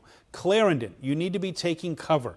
Albion, headed your way there in about 20 minutes or so, might not even take that long. And so do take precautions right now and stay with us on that. Not only do we have tornadoes on the ground, a picture shared on Twitter shows a hailstone measuring 4 inches in diameter, that being in Union City in Branch County. So this hail is huge. It's going to do damage. Huge, huge. Your cars, if you have them outside in these areas, you need to put them under something if you can do so safely. A 4-inch hailstone is what you would see out in the middle of the plains. And that is wild. Tekonsha, you need to be taking cover. It's right over you. Clarendon, as Colin just mentioned, you need to be taking cover. Homer, you need to be taking cover. If you're south of Marshall, south of I-94, and along or east of I-69, you need to be taking cover. This is a very dangerous situation here with a confirmed tornado that is moving to the northeast here. And as Colin just mentioned, now a picture of a 4-inch diameter hailstone. That's with this cell that you see right now. It's right over I-69. This is between Marshall and Coldwater along I-69, and this is running right along the highway there, running right along M60 as it moves off to the east, right along M60. So if those highways sound familiar to you, then you must be taking cover. We continue to monitor that storm. We continue to watch that cell as well that is now moving out of Kalamazoo County and now right along the Kalamazoo-Calhoun County line. The west side of Battle Creek, you should be taking cover. Level Park, you need to be taking cover right now. Level Park, you should be taking cover as this is going to be moving right over you. It looks like this is now moving onto the east side of Kalamazoo County near Augusta, near Fort Custer, just to the north of I-94. So, for example, the Kellogg Airport, likely seeing some of this right now. There could be some rotation in the wind here as Colin is tracking that now, putting a tracker on it to give you the location and the time of arrival in Springfield and Battle Creek over the next 10 minutes or so. Downtown Battle Creek looks like it's going to be moving in your vicinity there. Waddles Park just to the east of Battle Creek as well. Notice a change just happened there on that tornado warning box. And good news, as it looks like the focus of this is now moving over to the east side of Kalamazoo County. And so for now, with this particular cell, it looks like Kalamazoo, you're in the clear. But as Colin noted earlier, we have more severe thunderstorms that are now firing up to the west around Berrien County. So we're going to have to keep an eye on that. We are in an environment where we could have tornadoes. That's why that tornado watch was issued earlier today by the Storm Prediction Center, and that goes until 9 o'clock. Colin right now is focusing in on another cell that is just about to move into southeast Branch County. Southeast Branch County. Colin, what do you have? Yeah, a confirmed large and extremely dangerous tornado was located over Fremont. That's 8 miles northeast of Angola, moving northeast at 30 miles per hour. Emergency management reports a tornado is on the ground southwest of Fremont. This is a particularly dangerous situation, and you need to take shelter now. This is going to be southeasternmost Branch County and also southwest Hillsdale County. Southeast Branch County, southwest Hillsdale County. A potentially dangerous situation with a confirmed large tornado moving out of northern Indiana and moving into southeast Branch County. If you're east of I-69 in Branch County and south of US 12, then you need to be taking cover. Montgomery, Reading, as it moves into Hillsdale County, Hillsdale itself, all in the line of fire in the next 30 minutes, I should say. So keep that in mind. If you're in that area, you should be taking cover. That's yet another tornado warning that we're working right now. Let's get back to the one that is right now in Calhoun County there, right there along Burlington. This one also potentially dangerous situation. It's right over I-69 right now. Right over I-69 right now as it continues to move off to the east. So if you're in Clarendon Township, you need to be taking cover. Quincy, you need to be taking cover. Right over Homer, you should be taking cover. Also now to the east of I-69 near Quincy, you should be taking cover as well. Here, Colin has put a tracker on that system, on that cell, moving out of Clarendon Township at 6:35 into Spring Arbor. They're at about 7 o'clock, and then moving into Jackson County and also Hillsdale County as it continues to move off to the east. Reeves Junction, they're at about 7:20. That's just yet another one of those tornado warnings that we're keeping track of. So one that is now moving out of Branch or Northern Indiana. That's the one that we're showing you here that's moving into southeast Branch County. Potentially dangerous situation, confirmed tornado. Another one right here that is right around Teconcha, moving into Clarendon Township along M60, east of I-69. You should be taking cover here. Albion, you're going to be close to it here, so you need to be taking cover. Moving up right now into Battle Creek. This cell here that is now still to the east of Galesburg here. The warning continues for easternmost Kalamazoo County. It looks like it is right now right over I-94 near the Target Distribution Center and also near Augusta, also near Fort Custer. As this moves closer to the airport there, the Kellogg Airport, as it continues to slide to the east. So again, we continue to monitor several tornado warnings. It looks like the severe thunderstorm warning that had been issued for Berrien County is gone. So that's good news, as that storm hopefully has weakened to where it's not now near severe status. Yeah, we have an update from Kalamazoo County Emergency Management. The FedEx building at Portage Road and Stryker Way on the west side has partially collapsed. So we are now starting to get a lot more serious damage reports in. We need to take this very seriously as these storms continue to trek off to the north and the east. Yeah, and that was one of those potentially dangerous situation tornadoes that had been warned. We told you about that going through Portage, going through the south side of I-94 there near Wing Stadium. Between Wing Stadium, the Air Museum is right in that vicinity as well. The Air Museum is there, as well as right there close to that FedEx building, which only opened in the last year or two, I believe. It's a pretty new facility there. And that would also be near the relatively new Stryker facility, which is right there along Portage, and that would be running just to the north there of the Pfizer plant. That would be just to the north of the Pfizer plant. This same system right now is right over the Kalamazoo County line. So this is right along north of I-94. Looks like it's north of I-94, but this would be I-96. This is Augusta. This is Fort Custer. This is the cemetery there as well, moving over that area to give you some landmarks. This would be headed toward you there in Level Park along M37, M43, between Battle Creek and Richland there, right along that highway. If any of those landmarks sound familiar to you, you should be in your safe place. Colin is tracking this now with our tracker at Battle Creek at 6:37. That's 5 minutes away. 5 minutes away. Looks like it will probably skirt just to the north of the city, but that's too close a call to make. So if you're in Battle Creek, if you are north of I-94, in the Battle Creek area, if you're in the Lakeview neighborhood, you should be taking cover. Certainly if you're close to the airport, you should be taking cover as this cell continues to move to the northeast. That's Tornado A. Let's talk about the one that is also producing a potentially dangerous tornado near Clarendon Township and also near Homer right now. This is in southeast Calhoun County, southeast Calhoun County. This is southeast of Marshall. This is south and east of Marshall, and you can see that here showing up right along M60. So if you're along M60 and you're east of I-69, M60 east of I-69, you should be taking cover. If you're in Clarendon, you've got to be taking cover right now. Albion, you need to be certainly thinking about it, as this might be moving just to your south, but it's going to be awfully close. And certainly if you're between Albion and Litchfield, Litchfield is in northwest Hillsdale County. If you're in that vicinity along M60, you should be taking cover. If you're around M99 there, south of I-94 in Hillsdale County, you should be taking cover. Colin is tracking this right now into Parma at about 6:55, and then it's going to be moving into Jackson County as it continues to move off to the east, moving into Jackson County as it slides off to the east. And so as Colin just mentioned, now a report that part of the FedEx building, Federal Express building that is south of the Kalamazoo Airport there in Portage, apparently has collapsed. And so that, of course, is something that we're going to be working on in the newsroom to find out any kind of reports that we can get out of that. But that is from that particularly dangerous cell that is now moving up close to the airport in Battle Creek area, Colin's moving up there now.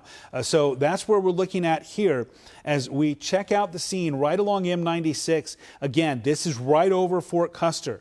Right over Fort Custer here, the Kalamazoo River right there as you move from Fort Custer into Augusta. This moving off to the northeast at about 45. Battle Creek in 5 minutes.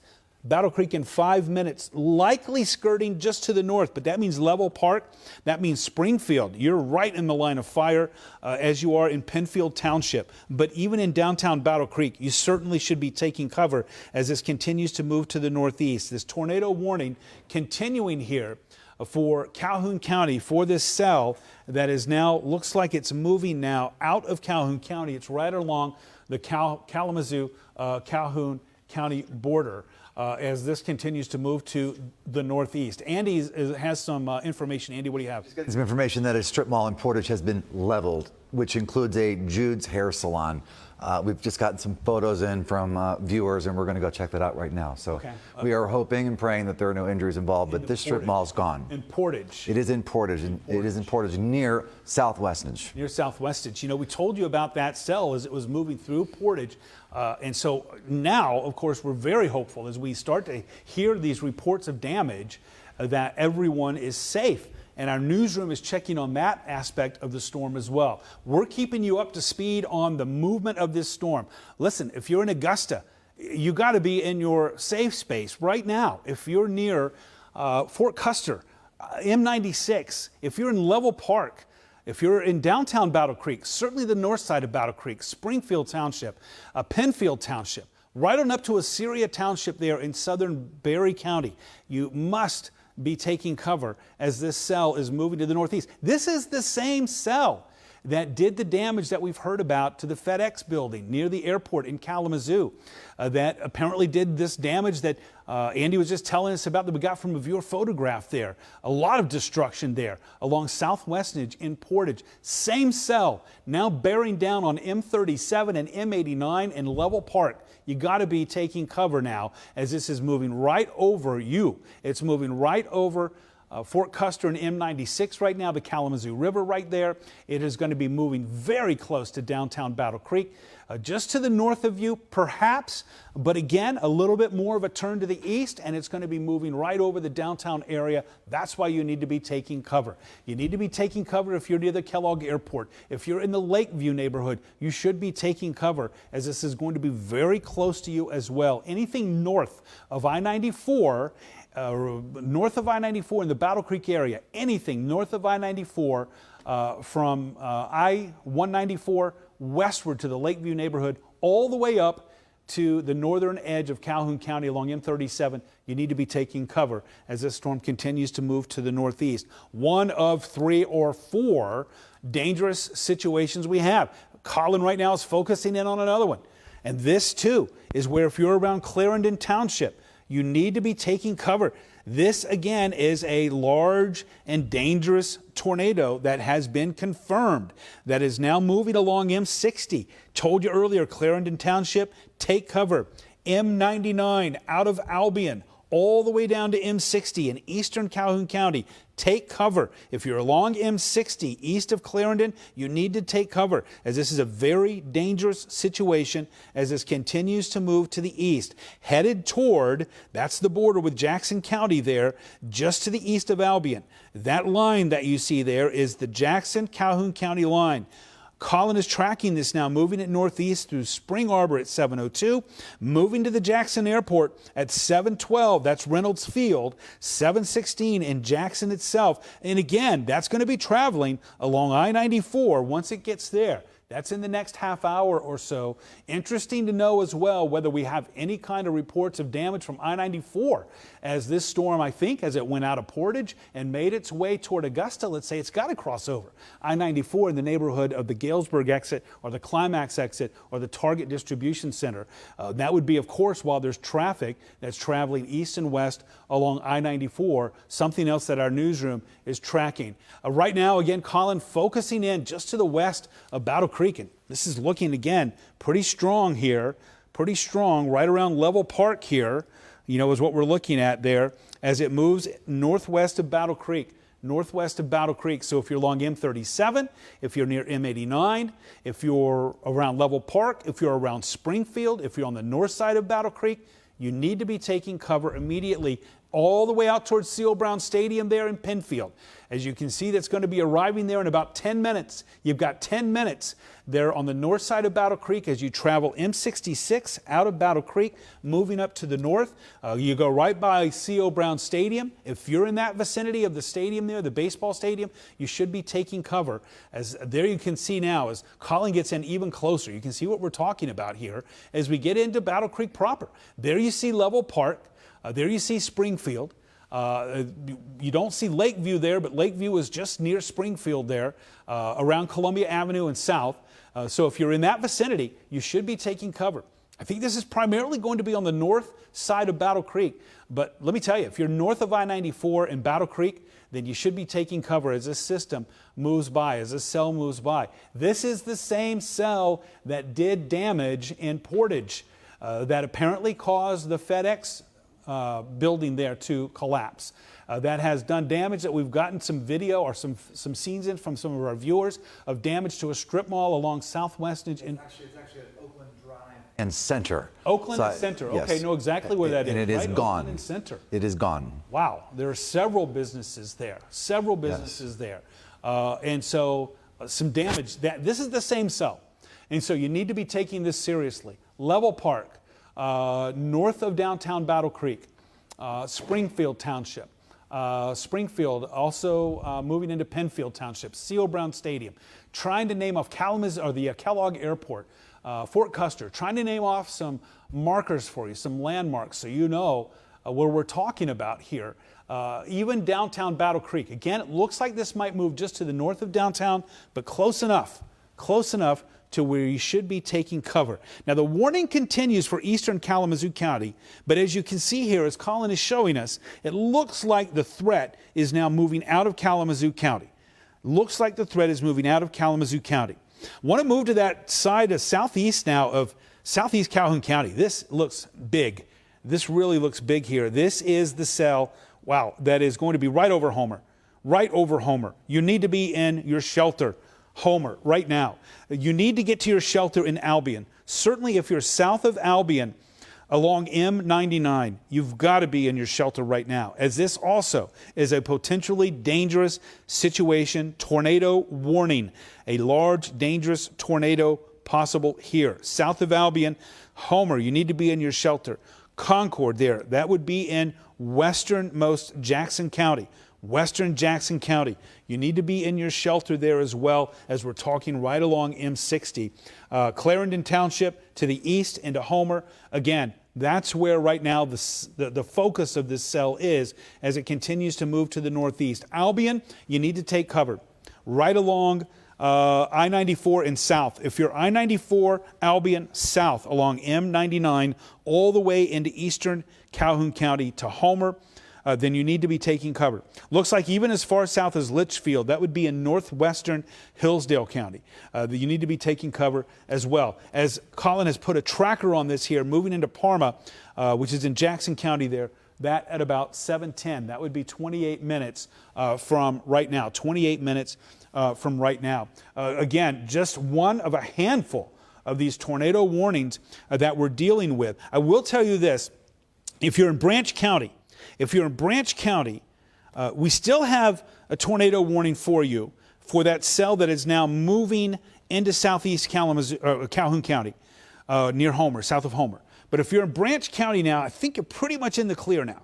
You're pretty much in the clear because even that cell that's off to the south that we were tracking is now moving into Hillsdale County. So this is now moving into Hillsdale County. So Hillsdale and Jackson counties, you need to be alert here because these storms are going to be moving into your vicinity there.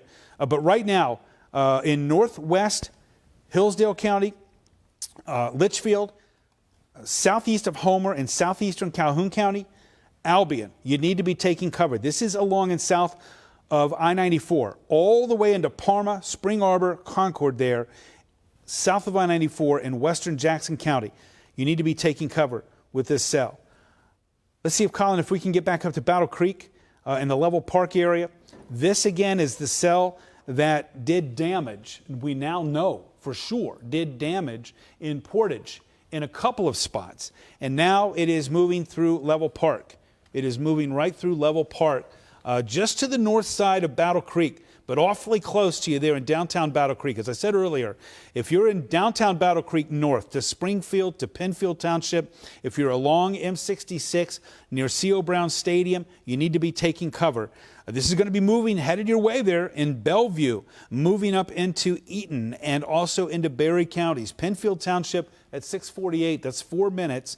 Olivet by 7:10 as it continues to move out of our area and into Eaton County, as well as moving into southeastern Berry County. That's still in our area, but I think it's going to be pretty much moving more toward Eaton County than it will be skirting through Berry County. Even so, if you're in Assyria Township, that is southern Berry County, then you need to be taking cover here as well, as that storm is going to be getting very close to you in Assyria Township there. You can see as M66 goes all the way up to M79 there, that's when it cuts over into Eaton County. Actually, once you get north of Penfield along M66, you're in Eaton County, and then moving over toward M78 there. So that's what we're looking at as far as this cell goes. But for now, if you're in the Battle Creek area, you need to be taking cover. If you're around C.O. Brown, you need to be taking cover. If you're in Penfield Township, you should be taking cover as this continues to move to the northeast. Again, a tornado warning continuing here for that particular area. Let me see if that warning continues. Do we still have the red box on that?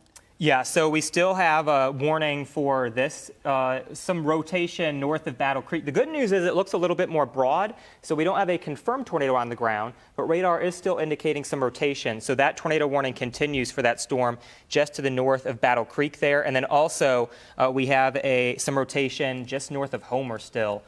So this warning actually encompasses both tornadoes. They have one warning encompassing both tornadoes that are right now in Calhoun County. So pretty much all of Calhoun County right now is under a tornado warning, but the big area, the focus of danger right now is north of Battle Creek and then also near Albion and south of Albion to Homer, those two areas as well. We also now, there's no warning on this, but moving to the west, there's a pretty strong cell that is now moving through Van Buren County again as we're going over to Lawrence and Decatur, right along I-94. There's some strong wind that looks like it could be starting to develop. So we'll keep an eye on this cell as well. Right now, pretty small, but like I said, we're going to monitor that one. No warning on that. So right now, only one active tornado warning. Well, two of them, as Colin said, for two cells actually. But they are both now in Calhoun County. That would be now Albion, south along M99 all the way down to near Homer, and then also just to the northeast now of Battle Creek, just to the northeast of Battle Creek, as this continues to move now toward or east of downtown Battle Creek up toward the Penfield area, right around C.O. Brown Stadium. Headed your way up there in Bellevue, which is in southwesternmost Eaton County. So I think that's going to be a concern for you there in Eaton County as well. I don't know when the latest on that warning, those warnings, do they have a coordinated time for expiration there, Colin? I'm going to check in with that and see. Right now, both tornado warning, well, it's one tornado warning encompassing the entire county there for Calhoun County, but that's set to expire at at 7 p.m. it looks like. At 7 o'clock. Or 7:15, excuse me. By then, we're going to be watching these cells moving out of the Battle Creek area and moving into southern Berry County.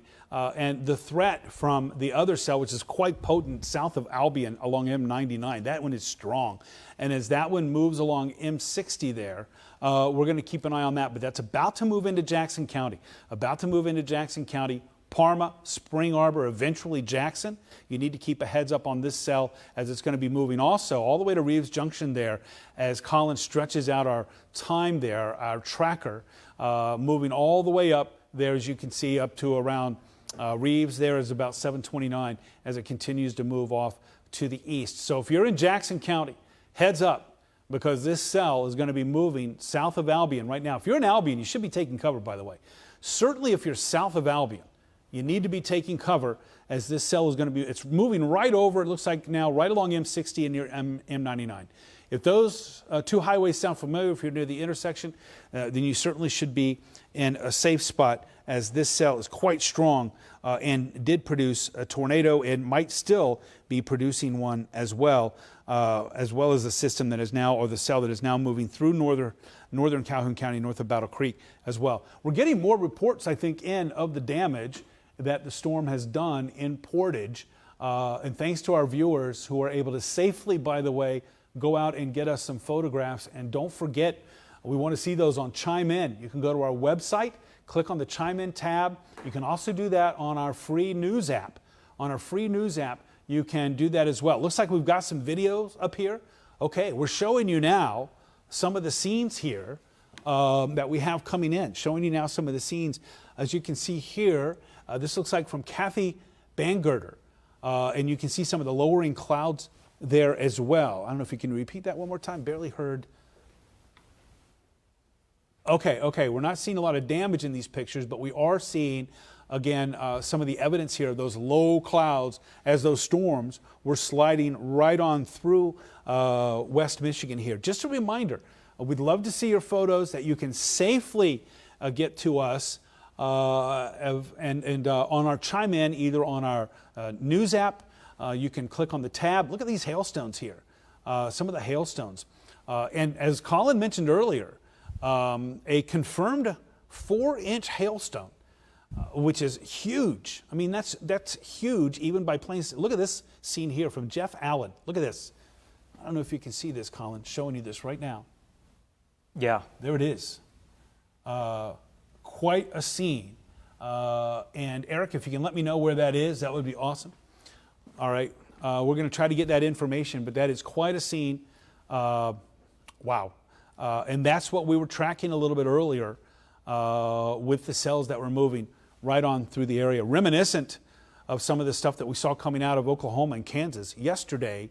Of course, those were devastating in some areas. And as Andy mentioned from one of the photographs that he's seen that came to us from South Portage, Andy, tell us a little bit again about what you saw there. There's an area right at Oakland and Center Strip Mall that includes, among other businesses, Jude's. I believe there's a Mega Bev in that area, maybe a Rite Aid too, but that strip mall is essentially gone. That picture coming in to me from a viewer about half an hour ago.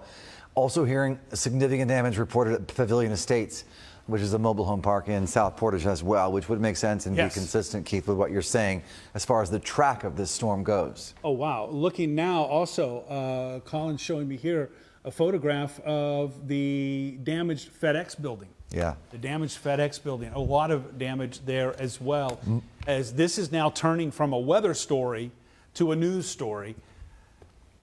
We do have some of that damage that's coming up there from the FedEx building that we're going to be showing you here. You can see right there on the screen. And by the way, what you're watching, we continue with a tornado warning for Calhoun County, but this is just about done as one cell is now starting to make its way northeast of Battle Creek. It's headed your way there into Eaton County. But another one is now moving to the southeast of Albion. Earlier, I'd given you the warning that if you were in the neighborhood of Albion, south along M99 to M60, you need to be taking cover. That is now headed toward Parma along I-94 in Jackson County. So western Jackson County, west of US 127. you need to be taking shelter. That is Spring Arbor, for example. That is Parma. That's going to be crossing over I-94 here in about the next 5 to 10 minutes. Yeah, and rotation has really weakened with that storm. That is some great news for those south of Albion and moving into Jackson County. Because of that, the National Weather Service has only issued a severe thunderstorm warning for Jackson County. So they're not seeing that rotation, and we can see that right here, looking at velocity. Notice how that rotation is really weakened as it continues to trek off to the north and the east. So just a severe thunderstorm for Jackson, but do be aware, sometimes we can see rotation become tight and strong, and then all of a sudden it will weaken, and then these storms can quickly become tight and strong again. So just keep that in mind if you're in Jackson County. Otherwise, we are still watching some very broad rotation that passed north and east of Battle Creek. Same thing with that storm. We're not really seeing a whole lot of rotation. Right. It does seem like it is losing some of those characteristics that it had a little bit earlier. That, by the way, that cell north of Battle Creek, moving up toward Bellevue right now, is the same one that did damage in Portage, and we're seeing more video and pictures coming in, and it looks quite impressive. You can see the picture that we have right there. That is of the FedEx distribution center that is just to the south of the airport. It's between the airport and the Pfizer manufacturing facility there, and you can see quite a bit of damage there. As Andy mentioned earlier, saw a picture from a viewer about half an hour ago from the Oakland Drive Center Street area of there are a couple of strip malls there. I know there's a couple of banks there. There's the Rite Aid is there. Significant damage all the way west to US 131 on Center as well. All the way to We're now 131, hearing, which yes. would be going right over Woodbridge, Yeah. the neighborhood there, for example, and right down the highway there. So we have news crews right now that are working on that. If you can safely get us photographs to help us tell the story, and we really appreciate that. We're scrolling through on the right side of the screen now. You can see some of those pictures. I saw from Jeff Allen a tremendous video of a tornado. Not sure exactly which one that one was, but just a reminder, you can do that on our website by clicking on the Chime In tab. You can also do that on our free news app by clicking on the Chime In tab there as well. Don't forget, we'd love to see the time that you took it, your location. That's so important to give us the location where it came from, and then of course your name as well, which you'll fill that out whenever you submit that to us. Again, just a reminder, it looks like for now, this is starting to wind down. That potentially dangerous system tornado that is now moving out of Calhoun County. It's to your southeast in Albion. It's southeast of you there in Albion, but this is going to be an issue for I-94. This is going to be around Parma, between Spring Arbor and Parma, and then approaching Jackson. This is going to be crossing over I-94. That'd be right around mile marker 135, 133, 135, in that vicinity. That's where it's going to be crossing over the highway here as it moves to the northeast, and this still is packing quite a punch. Reynolds Field is the airport there in Jackson. You know, when you're driving east or west on I-94, you can see it. It's on the south side of the highway there, and that's where it's going to be in about another 20 minutes or so, and it does still pack a punch with some wind and also some rotating wind there as well. So that is also a very dangerous situation. But it does look like now that for our area anyway, things are starting to wind down just a little bit as we get out to a wider view here to show you what's going on here. Area wide, you can see we still have that tornado warning, and there you go. You can see that. You see the green and red there cutting near Burlington. This is the one that created the tornado emergency near Union City a little bit ago. And so we're going to also have to monitor that. We have calls out to law enforcement, for example, in Calhoun County and Northern Branch County to see what exactly happened in places like Clarendon Township and Burlington and Union City and near Girard as that cell moved through, because it was noted by the National Weather Service as a tornado emergency with a potentially dangerous confirmed large tornado that is now moving out of Calhoun County. It is moving into Jackson County. But as Colin noted earlier, the National Weather Service now noting that it has lost a lot of that rotation. A lot of the signature is gone out of that, a sign of weakening out of that, and that's why the National Weather Service has issued a severe thunderstorm warning for Jackson County. As Colin rightly mentioned a few moments ago, still very dangerous, still packing a punch, but losing some of that rotation, could regain it. But for now, it's a severe thunderstorm warning for Jackson County, that tornado warning for Calhoun County. Essentially, I think that threat I think, Colin, you'd agree with me, that threat seems to be going by the wayside now that it looks like both of those cells have moved out of the area. So we continue to monitor that as well with these storms that are moving off to the east and also to the northeast. With that, I think that the tornado warning, I think you said goes until 7 or 7:15 for Calhoun County. Yeah, and it looks like now rotation has moved into Jackson County from that one storm, and rotation is really falling apart as that storm treks northeast of Battle Creek. So I wouldn't be surprised if they go ahead and cancel this warning earlier for Calhoun County. Just seeing a little bit of broad rotation, though, now just northeast of Athens. That is not warned, though. That's not part of this tornado warning. But I am starting to see just a little bit of broad rotation, so that's just something to keep in mind. But I really wouldn't be surprised if they go ahead and drop this tornado warning early. Still seeing a lot of lightning, still seeing some heavy rain falling, so just keep that in mind. You certainly don't want to be inside, or you don't want to be outside, you want to be inside. Lots of lightning still falling. Could be some hail falling as well with these storms right now tracking in Calhoun County, moving right across I-69 just east of Burlington. And then that other storm that did produce a very large and dangerous tornado has now trekked off to the east of Albion. That's going into Jackson County. They are currently under a severe thunderstorm warning. That warning, again, is continuing for now. I expect that it's probably going to be going away soon, but we're going to stay with it as long as it's around. We do have some damage, more scenes of damage coming up from Portage. We have some scenes here that we're showing you. This obviously was a very strong storm, and you can see there trees down on the car as we see more of these scenes from all around the Kalamazoo County area, around Portage. You know, we were tracking this. There you go. Now you can see trees that are split here as well. And by the way, it looks like that's coming from Julie Arch in Portage. That would be in Portage there. And so you can see here some damage to a car. Greenspire Apartments, that's off center there. That's just south of the Woodbridge neighborhood. That's what Andy said. You know, that would be the same cell, by the way, traveling from Greenspire right down and did that damage where you were talking about the strip mall. We're hoping no injuries there, but certainly we need to find that out. And Keith, we're hearing power outages everywhere, some 25,000 at this point. Unsurprisingly, Mattawan, Texas Township, South Portage out. Also areas south of there like Colon, on the areas of Centerville where that tornado did touch down. Massive power outages right there with no estimated time of restoration of that service. Yeah, you know, in talking about the Kalamazoo County storm, remember, while that was going on, Centerville was getting hit hard along M86 there, all the way over to Nottawa and Minden. Yeah, Keith, we also have a report of one injury down in Portage. She was trying to take shelter from the storm, and unfortunately, she has a broken leg. So we are starting to hear of some injuries now coming in. Certainly hope everyone stayed safe as these storms trek through. We're showing you some photographs right now. This is the FedEx distribution center. That's pretty crazy there, that scene that we just saw there. By the way, that photo that we saw earlier, notice that it said not only around Greenspire, but the little shopping center there that had the Bigby coffee there was hit. That again is right across the street on the south side of the Woodbridge neighborhood, which of course is a fairly populated neighborhood on the south side of Portage there. So Woodbridge Estates there, running right along center, if you know where I'm talking about there, center between US 131 and Oakland Drive, and then eventually doing damage to that strip mall, which is in the neighborhood of the traffic light there, which you have a couple of gas stations, you have a couple of banks, you have that some of those shops there.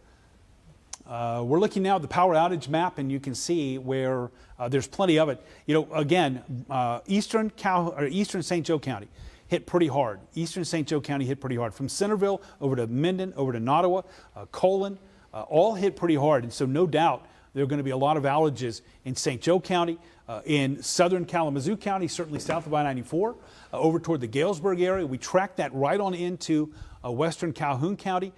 There you can see them. There you can see. And, you know, that's, Colin, right where those two storm tracks were.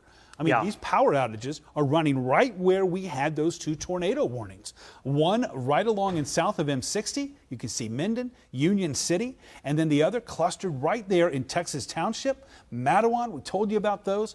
Also there in Portage, numerous power outages in Portage south of I-94. Looks like a couple of them even in close to downtown Kalamazoo. Really mirrors exactly where those cells were running when we had those tornado warnings. Wouldn't be surprised, by the way, if we start to see more of those power outages popping up in some of the other spots as well. Yeah, Keith, I want to point out, too, that if you're outside right now in Portage, if you're assessing damage, we do have another thunderstorm. It's not severe. There's no tornado warning associated with it, but it is producing some lightning.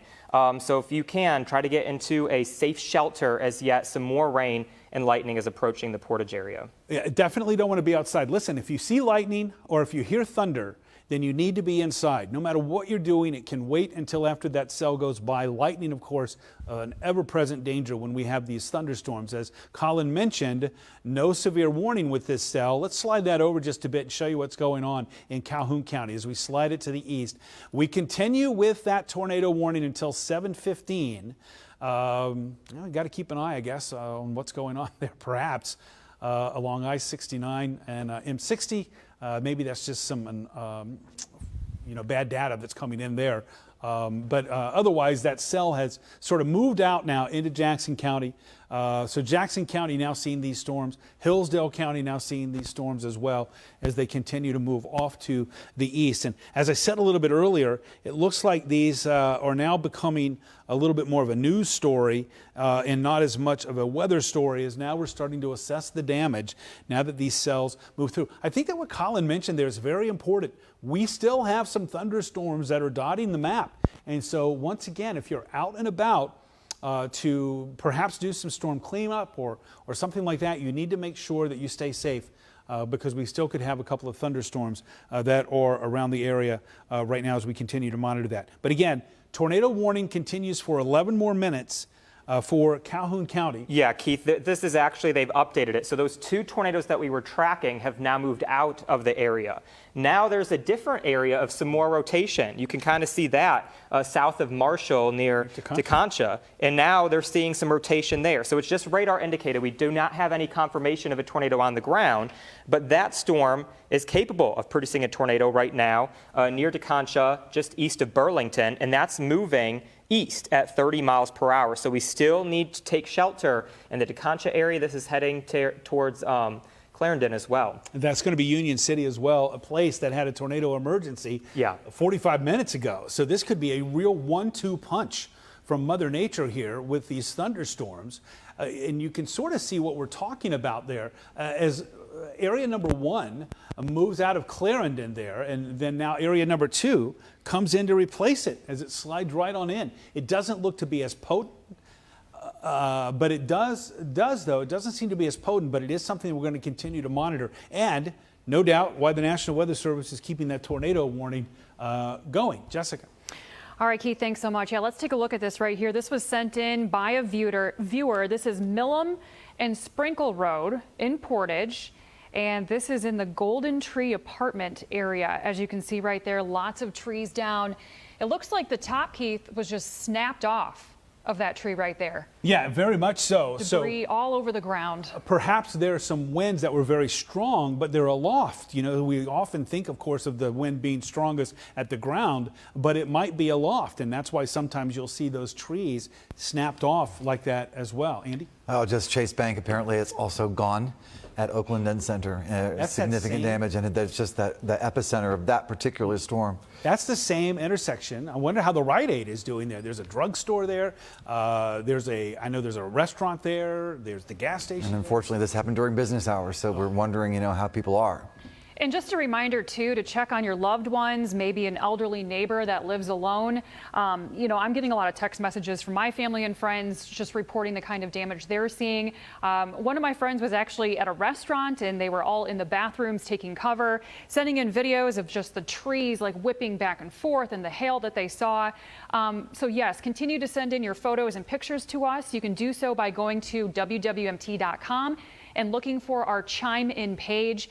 We would love to share on air just what you experienced and what you're seeing. And also, too, we hope that you're safe. Yeah, and Jessica, some areas such as Portage who are, trying to clean up the damage, now under a severe thunderstorm warning once again. This is for Van Buren County, eastern Van Buren County, into Kalamazoo County. Portage, right now that storm is pushing into Portage. This storm is capable of producing 60-mile-per-hour wind gusts and also quarter-sized hail.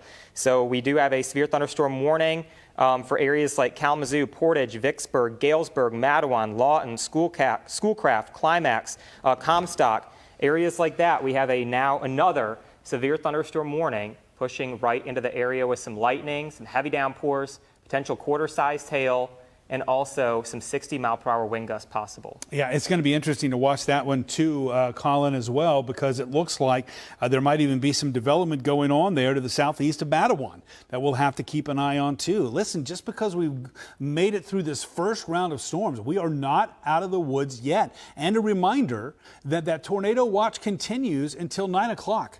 And so we still very much have storm threats that are going on, and we're continuing to monitor them as well.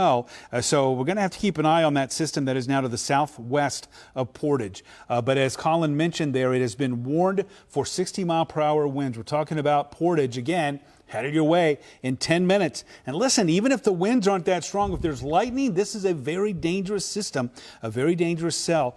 Galesburg at 7:39, and then headed your way to Climax and East Leroy again, coming up in about the next 30 minutes or so as this continues to move off to the east.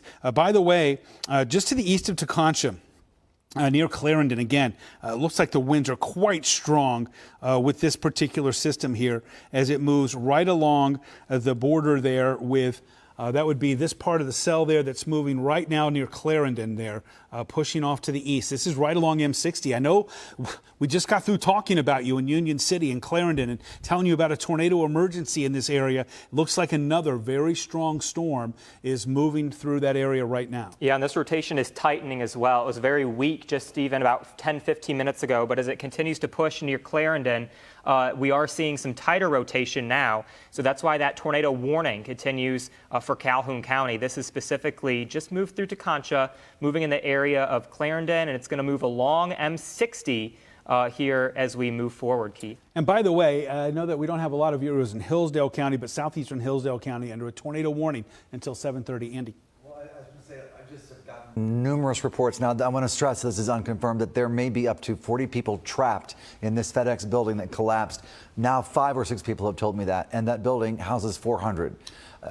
It's being described by some as a mass casualty situation, which we do not have confirmed, but certainly we don't want to be bothering the emergency medical personnel. We're on our way there. We'll let you know what we find out firsthand about possible injuries at that FedEx building. Well, you know, the photographs that we saw from there, if there was anybody inside there, it would be miraculous if nobody got hurt with the scenes that we saw from that building there. And once again, it is a reminder with all of the damage that's going on right now all around West Michigan, not just Kalamazoo and Portage, but for example, around Centerville there in St. Joe County, in southern Calhoun County. Stay off the road and stay out of the way unless you need to be there, and let the first responders do their job. We're looking right now. This is the scene. This is the FedEx building, the FedEx distribution center right there.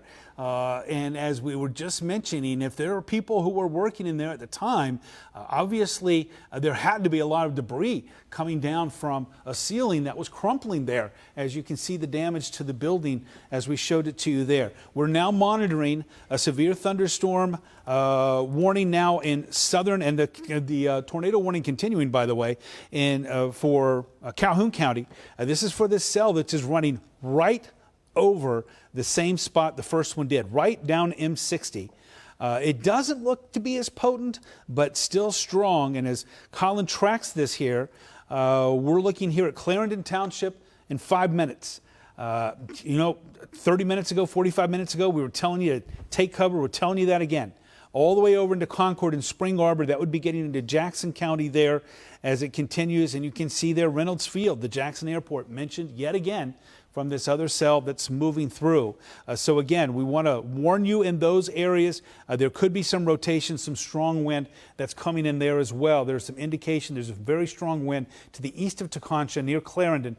Homer, you should be taking cover in Homer as well. Continuing to monitor the severe thunderstorm warning as well as we back over to Kalamazoo County. This is headed your way there in Portage. So this is going to be moving through yet again. There you can see radar indicated 60-mile-per-hour winds possible with this. Could have 1-inch diameter hail. Could have 1-inch diameter hail with this. This is going right over the same area where we have noted that damage just a little bit ago that happened about an hour ago, a little more than an hour ago, along and south of I-94, places like Oakland Drive, Texas Township, for example, certainly Portage, over toward, Andy mentioned Pavilion Estates, which is on the east side of Sprinkle there in eastern Kalamazoo County, east of the airport. Andy? Well, no, I'm just getting in some more, an aerial view now of the FedEx facility, which looks, the middle of it is gone. It is, a third of that building has collapsed. We do have a crew headed to the scene there right now. They haven't been able to get there, possibly because of the debris in the roadways. We also have crews all over southeast Michigan tonight. Princess will be coming live to us in Van Buren County. Autumn will be live, I believe, in Kalamazoo County as well. Lots of power outages being reported all across the area. If you look at the Consumers Energy power outage map in Texas Township, more than 2,000 people affected. Estimated recovery time not until later on this evening. And there's also plenty of folks without power that is off Oakland Drive, about more than 1,000 people there, which is right near where that tornado touched down. And if you are going outside to take a look at the damage, just be aware of down power lines. Stay away and stay safe. That's for sure. And also make sure, unless you have business outside in those areas, especially in places like in Portage, there's going to be a lot of first responders who are trying to do their job, and we certainly don't want to get in their way. You're looking right now at the power outage map, and I got to tell you, as I said this to Colin a little bit earlier, this really mirrors perfectly the two potentially dangerous tornadoes that we were tracking. Number one, right through the Portage area. You can see west of I-94. We were calling out Texas Township. We were calling out Matawan. We were calling out the Portage area, and there you can see. We've seen a lot of damage now along Center Street there in Portage. That would be near the Woodbridge Estates, Woodbridge Hills neighborhood there, and then right on down south there of that area as well. Long Lake you can see there, West Lake you can see power outages. And then as we move to the south, if we can slide our map to the south just a little bit, you'll see where we have that second area that's down in St. Joe County. Let's move that map to the south a little bit more and then off to the southeast, and there we go, where we're picking up those outages as well. There you go, near Leonidas and near Minden and near Sherwood and near Colon and also near Centerville, for example. We were calling out those names as well. That's the second area of thunderstorms that also, from the National Weather Service, had a confirmed dangerous and large tornado. We're going to see, I would not be surprised at all if we start seeing Taconcha popping up, for example, in Burlington with more of those power outages as well as those storms continue to move off to the east. Colin. And Keith, I have a good update. The tornado warning in Calhoun County has been allowed to expire. That storm that they were keeping track of has lost its rotation, and so they went ahead and expired that tornado warning for Calhoun County. And that means the only thing we have, I believe, the only active warning we have right now, I believe, is going to be in Kalamazoo County for that cell that is now running close to Portage, headed your way there in Portage, I believe. Oh, no, I'm sorry. Severe thunderstorm warning does continue for Calhoun County as well. In fact, Colin, you have them. Why don't you tell us what we still have? Yeah, so right now we have that severe thunderstorm warning for Kalamazoo County. This is moving right through Portage, still seeing some lightning there. Also going to be seeing some quarter-sized hail, so please make sure you're in a sturdy building and safe from that storm. Severe thunderstorm warning right now just tracked through Texas Township. It's moving along I-94 in between Kalamazoo and Portage. Also, a severe thunderstorm warning continues for southeastern Calhoun County. 70-mile-per-hour winds are possible with that storm. So it's lost its rotation. We're not going to be dealing with a tornado, but there is 70-mile-per-hour winds, especially down near Clarendon, heading towards Homer with that storm. So it's still going to be a very powerful storm. We could have hail up to quarter size. So you'll want to make sure to take shelter if you're in southeastern Calhoun County. right now we're also seeing another storm developing. It looks like it's intensifying, moving south of Burlington. That's also heading towards Clarendon. So we're just seeing more and more storms popping up. We're not out of the woods just yet. Yeah, they just shifted, by the way, the severe thunderstorm warning. You can see they trimmed it off a good portion of Calhoun County. Who does that matter to? Marshall and Battle Creek. You're now out of the woods. There are no warnings, at least for now. There are no warnings in effect for you. But I do want to note, it's not warned yet, but near Girard, west of I-69, that's where there could be some very strong winds that are developing here. We're going to have to keep an eye on that. If you are north of Coldwater, but south of the Calhoun County line near Girard, west of I-69, some very strong wind that looks like it's developing there. That's on the back edge of this line of thunderstorms that contains those very strong winds around Clarendon and also in Homer. You know, Storm Prediction Center out with some reports as well near Mendon, Leonidas, and then of course in Portage as well with those reports. I believe we have some news coming in now. Andy and Jess. Just got some more information about more damage to businesses on Southwest Nidge in the area of Center as well. We do have a team of reporters out there monitoring damage. We are still trying to find out what, if any, injuries there may be as a result of multiple tornadoes that touched down. Let's go straight to Autumn Pitcher. She's live at the scene right now in Portage. And what are you seeing? Yeah, you can see, guys, it has started to rain again, but we're in the meat of the area right here on West Nidge, right off of Garden Lane, where we can see all kinds of damage, including down power lines. It's really hard to get around anywhere you go. I want to show some of that right now.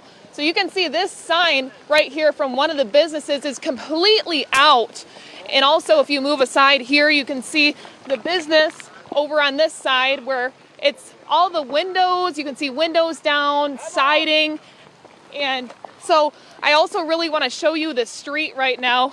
I'm actually picking up my phone because we're getting wet, but I want to show you the street right now because you can see all kinds of down power lines, and we're going to show you that. Also across the street, we're right by the Campbell Auto Supply Shop, and you can see the roof had been ripped off and also the siding completely off as well.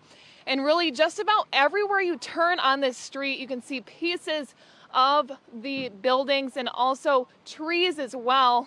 It's just really a mess out here. Now, I want to show you right next to the Campbell Auto Supply Shop where you can see houses all the way on the other side with roofs torn off. So it is then just a very terrible scene out here. And I also wanted to mention that I spoke to a man. He was actually in that Campbell Auto Supply Shop and he was injured himself. He was a customer. He showed me his arm and it was all scraped up. So we actually do know that some people have been injured, and we hope the best and that everyone stays safe out here. So I'll send it back to you for now. All right, Autumn, thanks so much. And we are hearing possibly someone else was reported injured, someone reporting a broken leg, and I think that was in the Portage area as well. Correct. We're still waiting to hear from first responders, the Kalamazoo County Emergency Management on additional injuries at all, and we're hoping to hear that shortly. We will. We certainly want to let them do their job. We know a severe thunderstorm warning in effect for Kalamazoo County right now after all of that, and you know, you guys are still tracking that severe weather. Yeah. And something else to note as well, you know, you saw in that live shot there with Autumn that folks are out walking around. You saw power lines that are laying in the street. That are live. They are live. And so that's another reason, unless you have business to be outside, it's just a good idea to hunker down and to stay inside, not only for your own safety, but to allow those first responders, this is not the time for gawking, for sure, to allow those first responders to do their job. And also another reason, we still have thunderstorms in the area with that severe thunderstorm warning that goes until 8 o'clock that Colin has for you there. Okay, we have a tornado warning, and it's observed in Portage. We have yet another observed tornado in Portage. This just coming in from the National Weather Service. I'm going to go ahead and read that for you if we can get this warning pulled up real quick. Once again, a confirmed tornado on the ground in Portage. Just give me 1 second to pull it up. Perfect. At 7:20, a confirmed large and extremely dangerous tornado near Portage moving east at 30 east at 30. This is a particularly dangerous situation. Take cover now. This from the National Weather Service. This tornado will be near Galesburg and climax at 7:30. Near Galesburg and climax at 7:30 and approaching Battle Creek at 7:35. Other locations would be Comstock, Augusta, Scotts, the climax in Scotts area. So again, reading right from the National Weather Service bulletin that just came out. This is for East Central Kalamazoo County. Tornado warning for East Central Kalamazoo County. Particularly dangerous situation, a confirmed large and extremely dangerous tornado near Portage moving to the east at 30. Weather spotters have confirmed this tornado. This is a life-threatening situation. So again, if you are east of Portage in particular, if you're from Portage east, you can see where we have that box. And actually, Colin has timed it out for us there. Climax at 7:44, East Leroy at 7:55, moving into the Battle Creek area here in about 30 to 40 minutes as this is moving to the east at 30. It's not moving as fast as those other cells were. But again, a confirmed large, dangerous tornado. This out from the National Weather Service. So a new warning until 8:15. This goes from Portage to the east.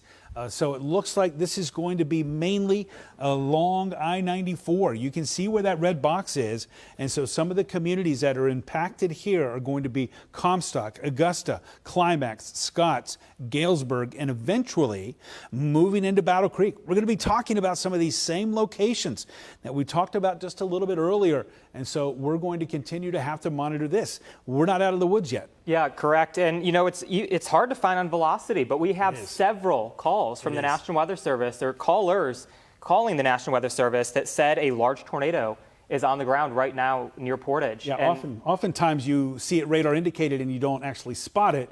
In this particular case, several spotters have seen it. But you're right, it doesn't show. It's hard to find on radar, but we have confirmed reports right now near Portage of a large and dangerous tornado on the ground. This would be, according to our radar returns here, looks like probably in the neighborhood of Westnedge, eastward, maybe Lover's Lane over toward, let's say right around Portage Road, and then Sprinkle, against some of the same spots we were talking about earlier. Pavilion Estates, for example. And just hearing now from the city of Portage, city officials, Ashton Woods development hit very hard, described as a war zone. So many roads closed, trees down. It is impossible to access Portage City Hall. That, by the way, Ashton Woods there is to the west of Westnedge, and that is along and north of Center. Yes, it is. That gives you, you know what, that would be the same cell that went past the Oakland Drive and Center Street intersection. Just took out those businesses that line both sides of the road. So this obviously went right down Center Street. Sure did. Right down Center Street. Sure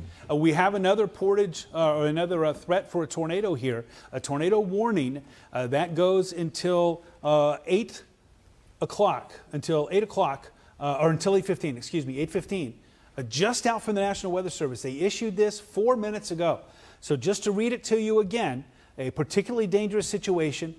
Weather spotters have confirmed a tornado here. Large and extremely dangerous tornado moving east at 30, and it is moving east of Portage right now. It looks like, for example, likely in the neighborhood of, let's say, the airport, right along I-94, Sprinkle, headed your way over there. We talked about Pavilion Estates earlier. It looks like this could be another one that is going to be moving Sprinkle Road east, and then also along M96. So Galesburg, take cover. We talked earlier about the Target Distribution Center at exit 88, the climax exit there.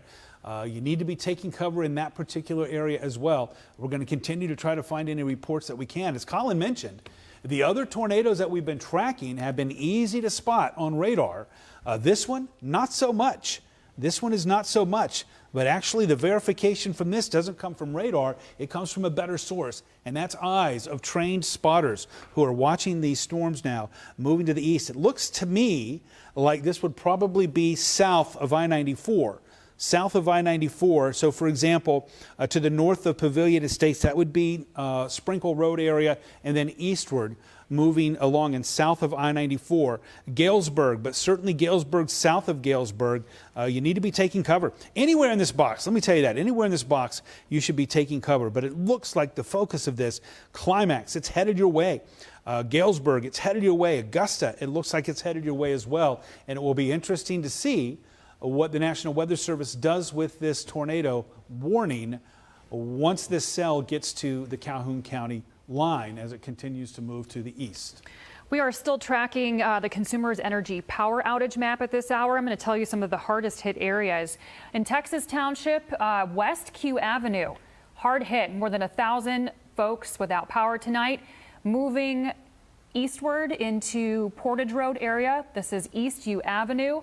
Again, more than 1,000 people affected by power outages in this area.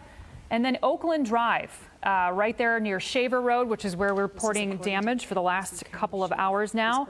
And then in the southern aspects of our viewing area, we also are seeing, oh my goodness, tons of power outages here in the Colon area. And then just south of Centerville as well. So as you can see right here, Long Lake, Palmer Lake, Fairfax, all south of Colon, hundreds of, yes, more than 1,000 people without power. Andy? Just hearing from the Kalamazoo County Sheriff a few moments ago, he is urging folks to stay indoors, to stay off the roads. There are trees down, many roads impassable. There are live power lines down everywhere. And with even more approaching weather, Sheriff Richard Fuller advising everyone within the sound of our voice, and especially in Kalamazoo County, in the city of Kalamazoo and Portage, to stay inside. And when we say seek shelter, of course, that means go to the lowest level of your home, a basement, a small interior room, and cover yourself with a table if you have to, and certainly stay away from windows and doors right now if you're in the path of this new tornado that just became a warning. Yeah, exactly. We're waiting for more reports on that as well, because it was cited by several spotters. Listen, the National Weather Service doesn't say this in a warning unless they have confirmation. And this is now 8 minutes ago, a confirmed large and extremely dangerous tornado moving to the east from Portage at 30 miles per hour.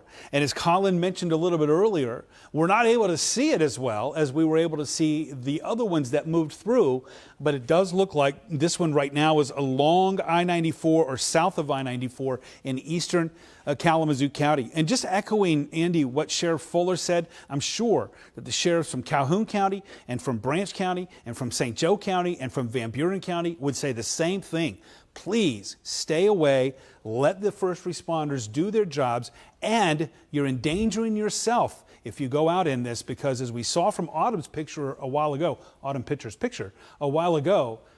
power lines are in the streets in many locations. Yeah, Keith, we had some reports of a confirmed tornado on the ground near Portage. More people are confirming a large and extremely dangerous tornado. It was located near Galesburg. This is moving east at 35 miles per hour. If you are in Galesburg, Climax, this is heading right for your direction. Climax, it'll be there within the next minute or two. You need to get to your safe spot right now. That will be right over, by the way, the Target Distribution Center, which is right there at exit 88. Right there at exit 88, and that's just a couple of miles before you hit the Kalamazoo-Calhoun County line. Speaking of Calhoun County, just out from the National Weather Service, severe thunderstorm warning for Calhoun County.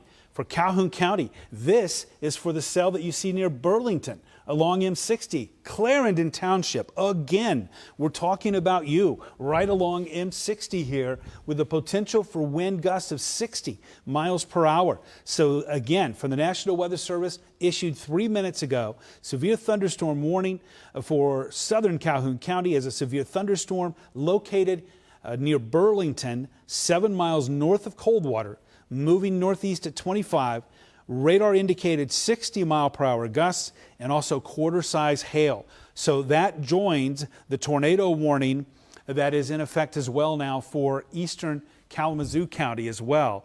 Again, that's been spotted now near Galesburg. It was spotted near Portage. It's spotted near Galesburg. This is going to be right along I-94. If you're along I-94, if you're within a few miles either side of 94, certainly if you're south of it, then you need to be taking cover. If you're near the Target Distribution Center, you need to be taking cover. Does look like to me that this is mainly just south of I-94 here. So this is going to be moving right to the south of the distribution center there, right over Climax, right there into western Calhoun County near East Leroy, and then approaching the Lakeview neighborhood, approaching B Drive and the businesses there along I-94, for example, and I-194 there, right there where the business district is that is south of downtown Battle Creek. Now, that's not warned for a tornado yet, but that cell is making a beeline to the east, and it will be interesting to see if we continue to have visual confirmation as we've had of a tornado when this particular cell is moving through. Jessica. I'm on Facebook right now, and it may be too soon for this, but some folks are saying it could be an EF4. Oh, that's way too soon. Way too soon. We have to wait for the National Weather Service folks to come in, assess all the damage. Exactly. And, you know, lots of tornado enthusiasts will give their opinion on that. And, you know, from the damage, I understand that from some of the damage, but some of the folks, you know, what the Weather Service is going to be looking at is how sturdy were those buildings to begin with. For example, if you have a large warehouse, that might not be as damage proof, let's say, from something like this as you would have, let's say, from a very sturdy concrete structure or something like that. So, but interesting to note from folks who are seeing that, and no doubt the National Weather Service out of Grand Rapids and out of northern Indiana are going to have their work cut out for them over the next 24 to 48 hours trying to figure that out. People are also reporting, Keith, gas leaks due to the damage too, which poses another threat. Sometimes you can't smell or see, obviously, the gas leaks in your home or neighborhood. So be aware of that as well. Right now, that cell that is moving to the east side of Kalamazoo County looks like south of I-94, approaching Climax. You need to be in a safe space right there. That would be where there's been visual confirmation of this. I think for Colin, would probably speak for him to say, like, it's a little frustrating when you can't really see the couplets. Yeah, we've been able to see it before, but what we're seeing right now, though, is definitely some signs of some strong winds that are coming down with it, some strong winds that are coming with that system. This is right around Charleston Township. This is south of Augusta, south of I-94, but this is almost now to the Kalamazoo County line. Exit 92, for example, if you're familiar with that, that's about to approach that area right there, so it'll be interesting to see whether the National Weather Service there is going to extend that tornado warning. I believe Andy has some more news. With the police chief in Galesburg, they do have injuries reported there as a result of the previous storms, and they are evacuating an apartment complex right now in Galesburg as they wait for this other storm that seems to be heading their way as we speak. That other storm is imminent. Yes. I mean, it is imminent. Right now, seeing a little better rotation in between Galesburg and Climax. That storm moving to the east at 30 miles per hour. That area is still under a tornado warning. So if you're in between areas like Charleston and Climax, that's where we're seeing some of that rotation, and this is going to continue to push off to the east.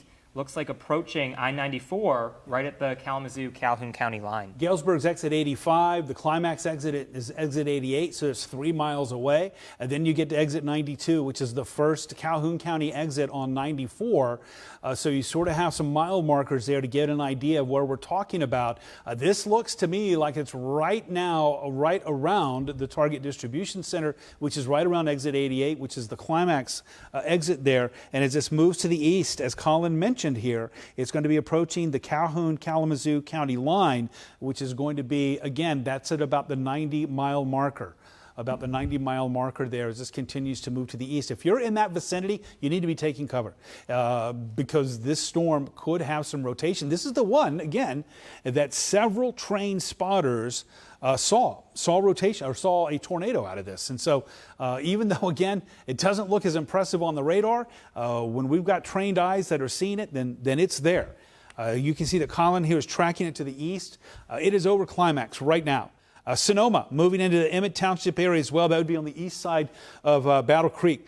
So it's going to continue to move off to the east. It looks like this is going to be running right down I-94 again. And you know, Andy, Jessica and Colin, with the damage that we've seen, for example, in Portage, knowing some of these cells also have been going over I-94, I'm just surprised that so far we haven't seen any reports of trucks being blown over or something like that. It certainly is a threat, even now with this cell that is right near exit 88 along the interstate. And some of these high-profile vehicles are especially vulnerable, and you know they're supposed to pull over. Do they? Who knows?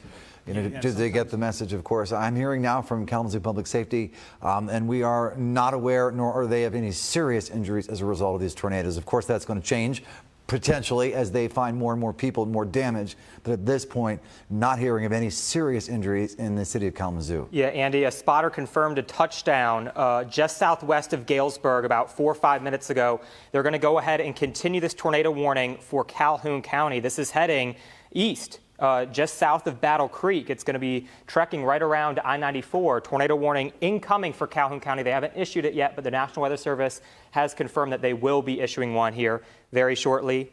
The tornado warning just came in there for Calhoun County. So if you are in the neighborhood of I-94 in western Calhoun County, if you're around exit 92, if you're around exit 95, which is Helmer Road, you need to be taking cover because this is going to be moving in your direction here.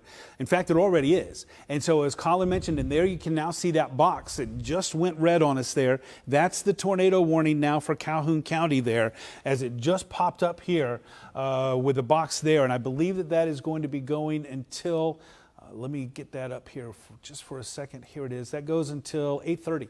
So that's until 8:30. Colin is tracking this here to the east. This is going to be running right down I-94. If you have any friends or family that for whatever reason, you know, they might be on the interstate or they might be heading to the interstate, might be thinking about traveling our way from Detroit, or might be thinking about traveling our way to Detroit or Ann Arbor, no, don't go along I-94 right now because these storms are moving right along the interstate. You can see their climax at 737 right now. And then continuing to move off to the east eventually there. That would put it over the I-94 and I-194 interchange there in downtown Battle Creek, likely in about another 10 minutes or so. So in about another 10 minutes. And if it stays on that track, by the way, it's going to be more of a threat for the Lakeview neighborhood. It's going to be more of a threat for the B Drive commercial area, where there are a lot of big stores there along B Drive and also I-94. Service reminding folks, if you are speaking to a loved one or a friend who is driving, that the safest place really is in a ditch. If you see the tornado, you want to get out of your car. And I know that's counterintuitive because you feel safer in a car, you're not. And also you're not safer under an overpass or a bridge because the wind will tunnel through there and actually pick up speed, which could do more damage. And of course, it could collapse as well. So don't go out if you don't have to, and get folks off the road if you can. That's right. Local law enforcement is advising people to stay off the roads, especially Portage Department of Public Safety, the Kalamazoo County Sheriff's Office. If your loved one needs help, call 911, stay at your home and stay safe. Another person reporting a dangerous tornado on the ground near Climax. So this is speeding up a little bit now. We're noticed that it's moving northeast now at about 40-45 miles per hour. So people east of Climax, this tornado is headed in your direction. Several reports of a tornado on the ground right now. We continue to watch this tornado warning now. That's what Colin was just talking about. And, you know, as Andy had mentioned about the highway, as we said earlier, nobody right now who knows what's going on needs to be on I-94. That's for sure, because this is going to be running right down the interstate there. And it looks like the winds are really getting intense with this, too. Colin looking right now for any kind of debris detection there and to see if anything is being lifted because this does look like it. Look, this one has been spotted by several spotters as recently as Galesburg. And so that means that it is now near Climax. It is near the Target Distribution Center. It is right near the Kalamazoo-Calhoun County line, right along the interstate. I mean, this looks to me like it is right along the interstate, maybe a little bit north of that. And by the way, if it does steer a little bit to the northeast, then it is headed right for the Kellogg Airport, it's headed right for the Lakeview neighborhood, and it's headed right for downtown Battle Creek. If it moves to the east and stays along I-94, then it's headed your way there. Harper Creek, for example, B Drive, and then also eventually Binder Park, which is just south of I-94 there, south of Battle Creek. Yeah, right now, rotation is tightened up right over I-94 on the Kalamazoo-Calhoun County line. This storm continues to trek to the northeast at about 45 miles per hour, and we're getting some reports from this storm, what it did in Portage. Seeing some reports of 2-inch sized hail in diameter. This is that same storm that just moved through Portage. The second storm that moved through Portage produced some 2-inch diameter hail. Now this is moving in the direction of Battle Creek. So that's going to continue to move right down the interstate as well. You can imagine that's not going to be safe either if it's dropping 2-inch diameter hail on cars that are traveling right now on the interstate there. So yet another reason why that area is not safe right now. Again, tornado warning here. This is now pretty much moving into Calhoun County. Climax, Augusta, you're still in it. But it was noted earlier by a spotter in Galesburg several minutes ago, moving to the east. It does look to me like it's intensifying. Certainly the wind is getting quite strong with this, and now it does look like it might be moving, Colin, to me, maybe moving just a little bit to the north of I-94. But again, that's too close to call. Listen, if you're in the box with this tornado warning, which includes Battle Creek, it includes Level Park, which we were putting the warning out for a little bit ago, then you need to be taking cover.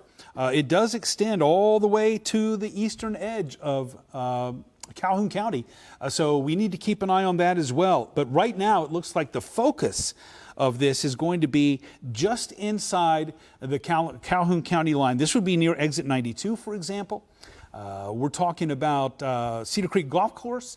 We're talking about the Battle Creek, the Kellogg Airport there, just to the north of I-94 there. So this is going to be headed your way. In fact, should be arriving right in the Lakeview neighborhood shortly if it's not already there, starting to move again, getting closer to Battle Creek. This one has been spotted. This is not radar indicated. It is actually spotter seen. It has been witnessed. It has been viewed. And so we're going to continue monitoring that. But right now, if you are in western Calhoun County, you need to be taking cover. If you're in the Lakeview neighborhood, you should be taking cover.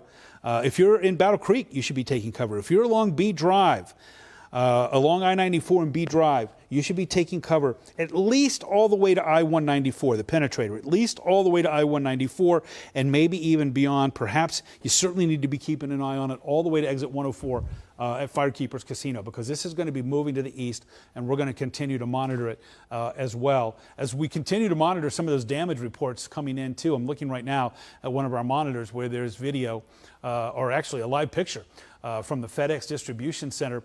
And it's crazy. It's just crazy. You see these reports coming in from other places, but now here it is in West Michigan, in Kalamazoo. Andy? We're seeing our Nate Brown on the scene there, wondering if we should be talking with him. Nate, can you hear us there?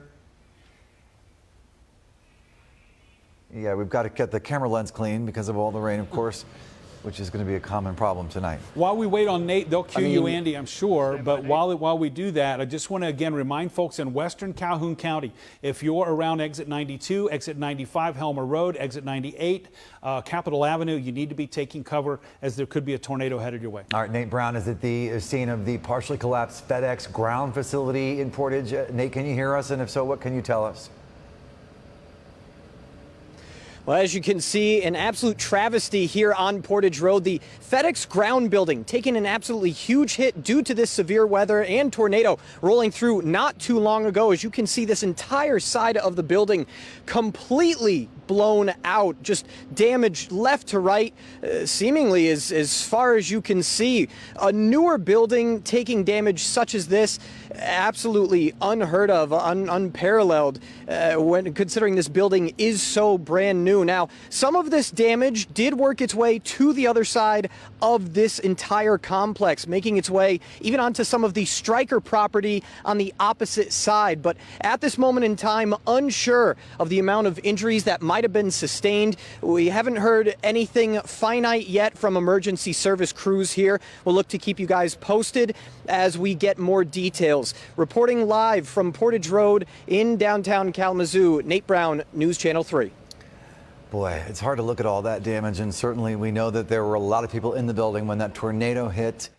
We are hoping that the injuries, if there are any, are minor. Yeah, and you know, when you see that building in the shape that it's in, think of all that debris that had to have been lifted into the air And that's another reason, by the way, that you need to be inside whenever one of these storms comes by, because that debris had to go somewhere. As Nate said, it's likely to be found on the other side of the building, but when it's lifted and thrown, that's when it can become very dangerous to folks who are not directly maybe in the path or damage area of the tornado, but are still becoming casualties, let's say, as a result. Colin has a storm update. As of 7:43 p.m., a confirmed tornado was located over Battle Creek, moving northeast at 40 miles per hour. Weather spotters confirmed a tornado over Battle Creek, and that continues to move off to the northeast at 40 miles per hour. Can we get our Battle Creek camera up there, see if we can get a look at downtown Battle Creek as that storm moves through? You know, I told you in the Lakeview neighborhood, the airport, now next up, downtown Battle Creek. This is a look right now with our live Battle Creek camera here. This is looking to the southeast, by the way. This storm would be coming from the southwest or the west. It'd be coming from the southwest or the west. Looking at some of the trees here to see if there's any wind. I'm not seeing anything blowing around just yet. You know, I know on our radar there, it's looking like, of course, the data there, a couple of minutes old, but it's looking like it's still making its way through perhaps the western suburbs there, the western neighborhoods, for example, the Lakeview neighborhood. But this is a view right now in downtown Battle Creek. Can you read once again? Or Andy's got something for us. Go ahead. I just have an update, and I just spoke with the Kalamazoo Department of Public Safety Chief Dave Boyson, who says city spared, no injuries reported here. And Keith, you and I were talking about 44 years ago this week. Yeah. You know, of course, the infamous 1980 tornado that killed 5 and injured many more. Yeah. The damage we're seeing is reminiscent of some of what we saw downtown in 1980. But the fact that there are no injuries reported in the city is fantastic news. That's great news. Hopefully we'll be able to stay the same, or say the same, I should say, from all that damage that we saw down in Portage. To me, it'd be miraculous if we don't have any kind of serious injuries when you look at the FedEx facility there. And then when also you look at the damage that was coming in from Center Street. You know, talked about Ashton Wood's neighborhood there, looked like a war zone. I mean, those are houses that folks were no doubt in, and hopefully they were taking cover in basements or in closets. But, you know, sometimes you do what you can, but that doesn't necessarily mean that you're going to stay safe. And just a reminder, too, if you are in the path of this storm right now, moving through Calhoun County, the best place to go is an underground area, especially if you're outside, you know, as Andy mentioned, in a ditch, or if you're indoors, head to your basement or storm cellar, which will provide the best protection. If this is not available to you, then seek a small interior room or a hallway on the lowest floor possible in your home. Stay away from doors, windows, and outside walls, and then stay in the center of the room and try to avoid the corners because they often attract debris. Again, rooms constructed with reinforced concrete, brick, or block are always the safest place. The epicenter of this, if you will, really is Oakland Center, and we now have a live reporter on the scene to show us the damage there. Princess Shawnee Steverson just arriving, and my goodness, to look behind you is certainly devastation. That's correct, Danny. And it's like you mentioned, we're here at this local strip mall in Oakland Center. And if you look just behind me, like you said, you can see where the entire back area of this local strip mall has just been ripped out from the back end. You'll see we've got some local residents who are getting together. Looks like they're just trying to clean out what they can of what hasn't been damaged. You even see we've got some yellow tape down just to steer clear of this area because there is a lot of debris in the area. Not just even broken down tree. I'm even seeing scraps of metal, some broken glass. And then if we just take a look to our right, we're going to go ahead and walk down here. You'll see a red SUV. There's also a red Jeep on the other side. They've both got those down trees just crashed completely down on them. And if you go even further to our right, you'll see some more damage just across the way at a local car wash. You'll see we've got some first responders coming down as well. And even just a half mile on the way here, we did see some houses and some neighborhoods. One house completely demolished. There's a tree straight down on it. You'll see traffic's even flowing a little slow as people are just trying to figure out where they're supposed to go right now. There's a road on the other side of us right now that's blocked, as you can see. We'll show you in a while, where there are some down power lines and trees. You'll see some more residents just came in right now. Somebody's got a wagon attached to their van, just trying to help out and clean up some of this stuff.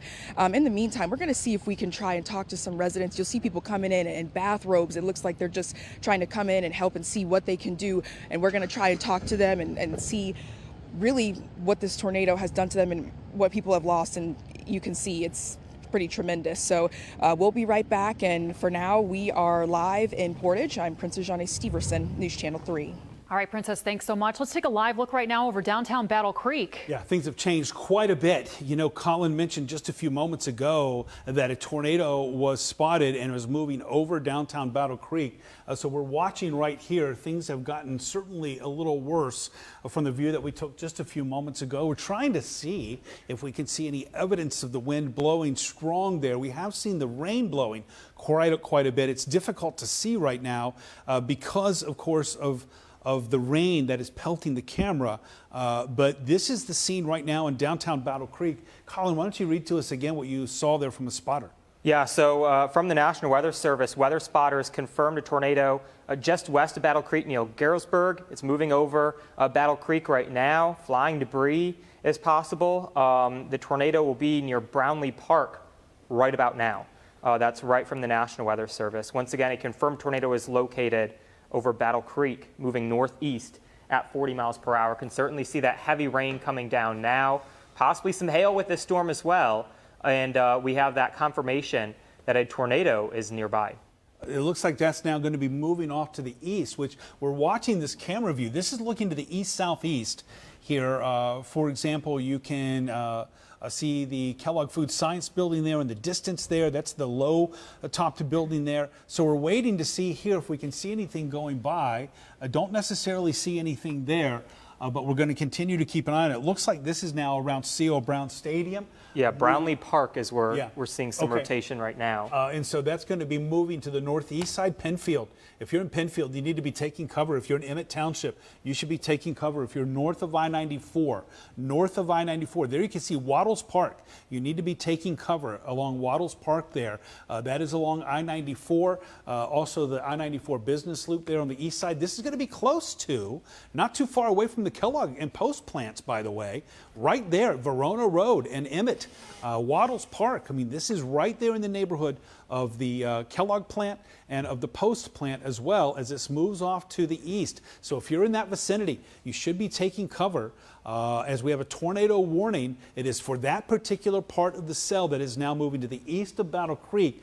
And as we continue to watch that moving eastward, Colin's going to track it for us, moving into Clarence and then Springport and Parma as well. This would eventually likely stay north of I-94, so perhaps not as big of a threat as it moves, for example, close to exit 104 and the casino, Firekeepers Casino there. So that would be good news if it stays to the north of that, but that's something that we're going to have to continue to monitor. But according to our radar return, it looks like that's going to be right around the Kellogg and Post plants, manufacturing plants on the east side of Battle Creek right now. Another outage just reported just east of 69 in the area that we're talking about, but a little further east of Firekeepers Casino to make things worse. Now, if you are able to charge your phones, because if you lose power and you lose your ability to communicate or hear us, certainly we want you to know what's happening via our app, our severe weather app, and be able to talk to folks and let them know where you are and what's happening where you are. That's right. We're also getting reports from Portage Public Safety, from the Kalamazoo County Sheriff's Office. Stay off the roads. We know that you're concerned about your loved ones, or that maybe you want to go outside and look for damage and see what's happening, but stay inside. We have down power lines everywhere. There's debris all across the road, flooding in certain areas. I've seen pictures from Oshtemo Township with cars just flooded and people stalled on the side of the road. So it's just safe to stay at home. And if something were to happen, of course, call emergency.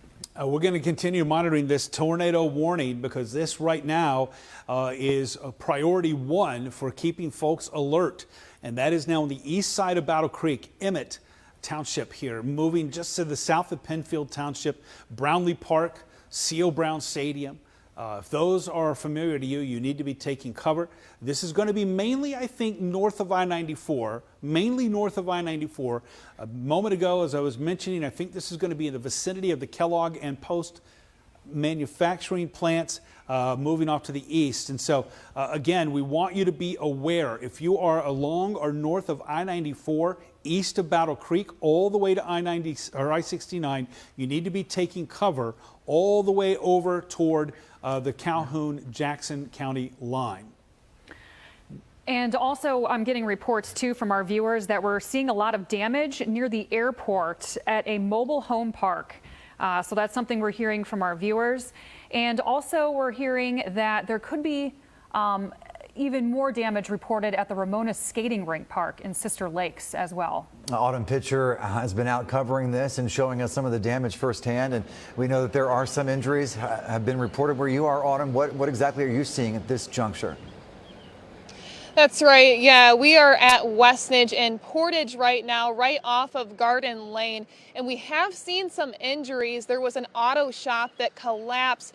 A man hurt his arm. He was a customer that was inside. His arm looked very scuffed up. When I spoke to him, he did not want to go on camera just because of how shaken up he was. But the damage is pretty bad out here. It's a very active scene. I want to show you a couple things that we can see right now. This business over here, it's hard to make it out, but it's actually a Gordon's Food. I was looking for a long time trying to figure out what was this. So you can see the wind so strong it dented in the business, shattered the windows, and really I want to show you this street down here. So if we pan over this way, you can see all the way down Westnedge here in Portage. You have fire trucks, we have debris like Jessica was mentioning all across the street, and we're standing farther away from it right now because there is all kinds of down power lines. We've been seeing this about everywhere you go, and just make sure that when you are driving to be careful when you do see that down power line. We've seen a couple of people drive over those, but do not do that. Make sure that you're safe and turn around, maybe find an alternative route. But it's actually starting to rain once again very hard out here. But I still want to show you this street because this is where a lot is happening in Portage right now. So I want to zoom into this auto parts shop. That is what I was mentioning earlier.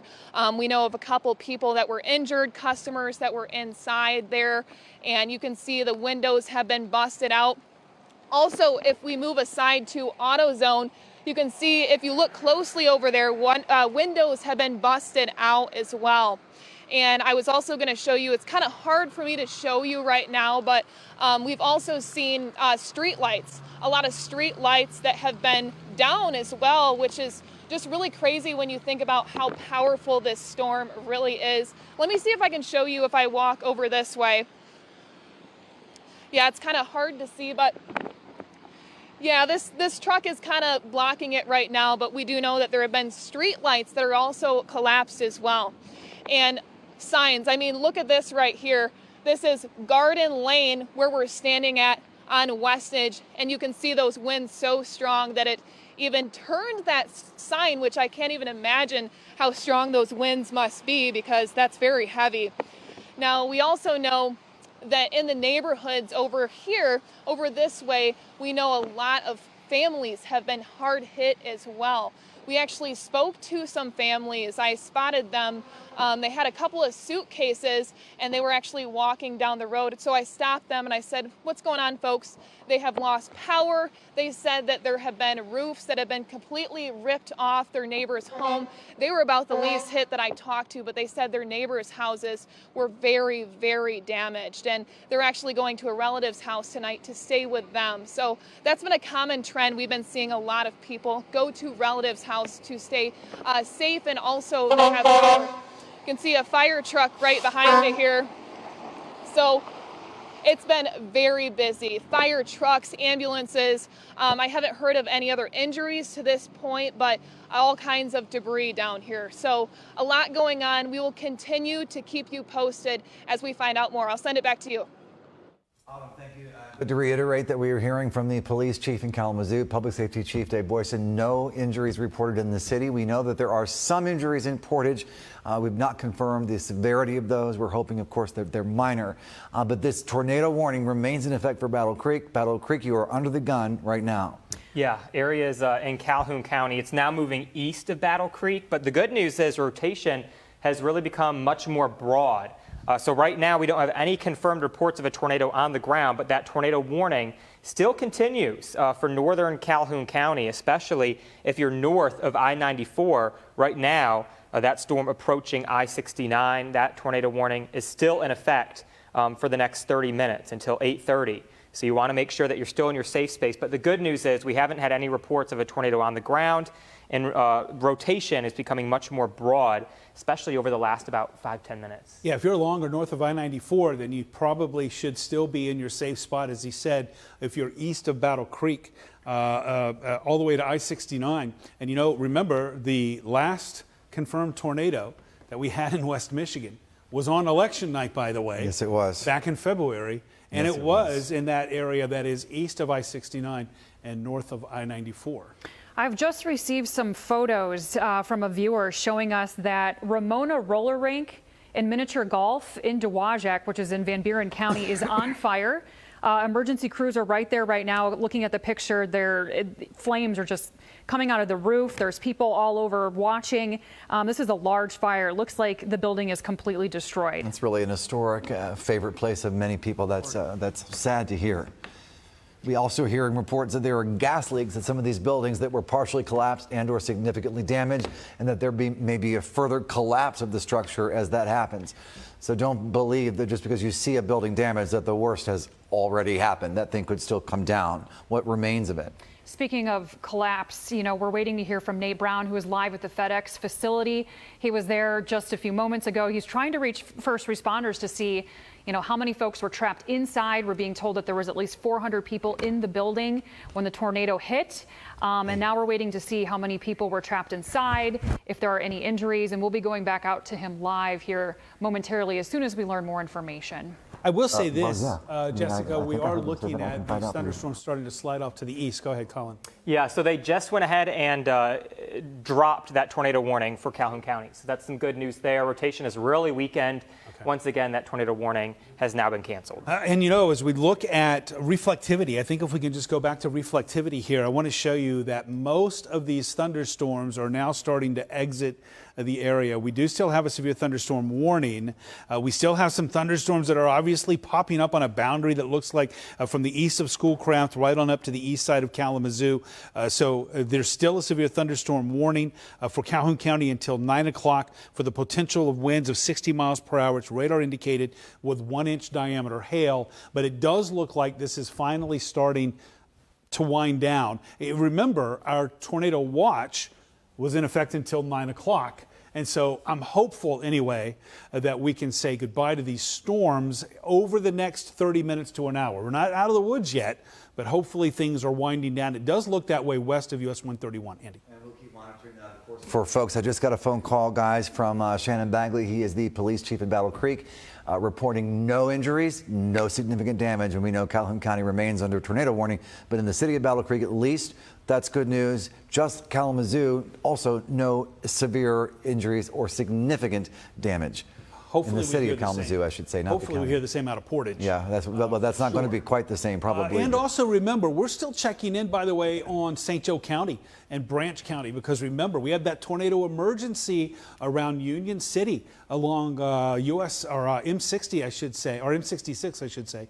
M60, moving to the east there through Branch County and also St. Joseph County. Remember, the tornado that was reported on the ground around Centerville and moving up toward Mendon. So we're going to have to also be in touch with the St. Joe County Sheriff's Office there to see if there's any kind of damage down there, as we also continue to keep up with our consumers' energy outage map, because no doubt that's starting to mushroom, I would think anyway, as more and more reports of power outages come in. Yeah, 27,000 now, the bulk of those south of Kalamazoo in the Portage area and down, like you say, Keith, in St. Joseph County, Centerville area as well. Those two tornado tracks that we had is exactly where we're seeing the power outages. You know, we continue with that severe thunderstorm warning, by the way. Colin is showing us now the wind field with this. It does look like it's weakening somewhat, although I will say I think there's still a burst of wind with that leading edge of the storm that is now pushing to the east of I-69 and north of Marshall. So that'd be north of 94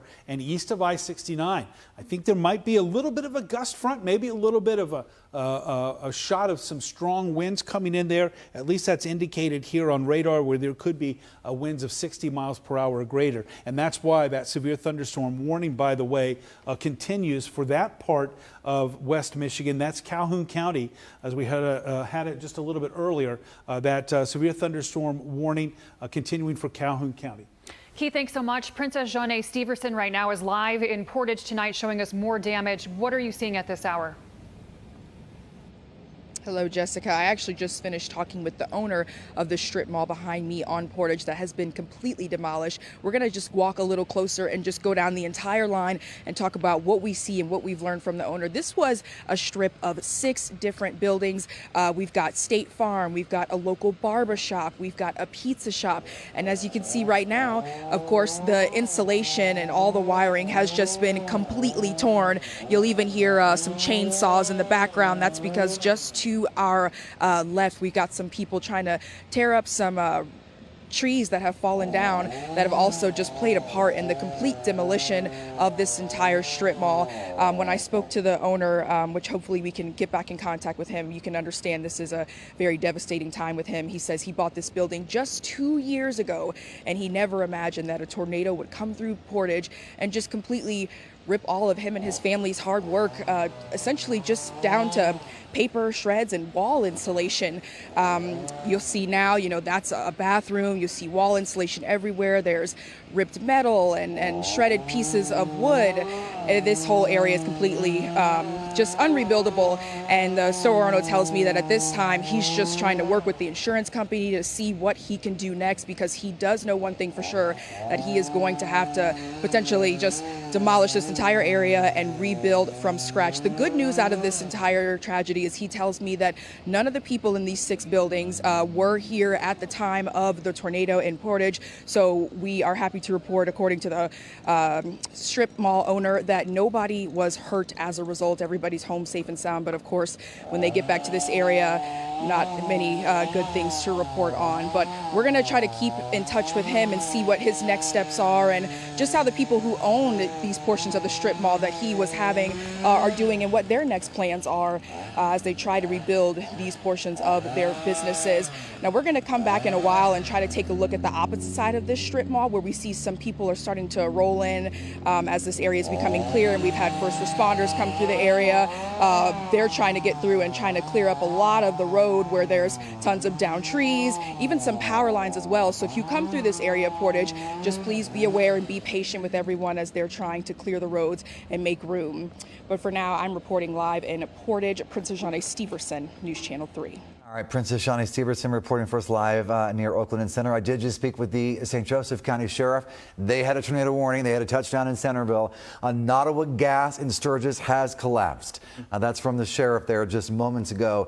And a church in Centerville is also gone. That's the bad news. The good news is they are not reporting any serious injuries at all. No fatalities, thank goodness. And lots of damage. Trees down, power lines down, roofs torn off. But the most significant damage, the sheriff is just telling me now, would be that Nottawa Gas has collapsed on Industrial Parkway in Sturgis. And again, that church outside of Centerville, Keith. That was another very dangerous tornado that was reported from the National Weather Service, running right down M60. And right now we continue to see the potential here for some strong winds here as well. We're keeping an eye out basically on, there's a severe thunderstorm warning that continues for Calhoun County. And we're keeping an eye on an area that is just to the northeast of Athens, just to the northwest of Burlington there. Crossing over there, you can see it right there to the east of M66. So we're going to keep an eye on that as well. There could be some strong winds there. And yeah, got to tell you, it looks like there might even be a little bit of rotation that's starting to build there. We're going to keep an eye on that. But again, this would be the same area that we watched the second tornado.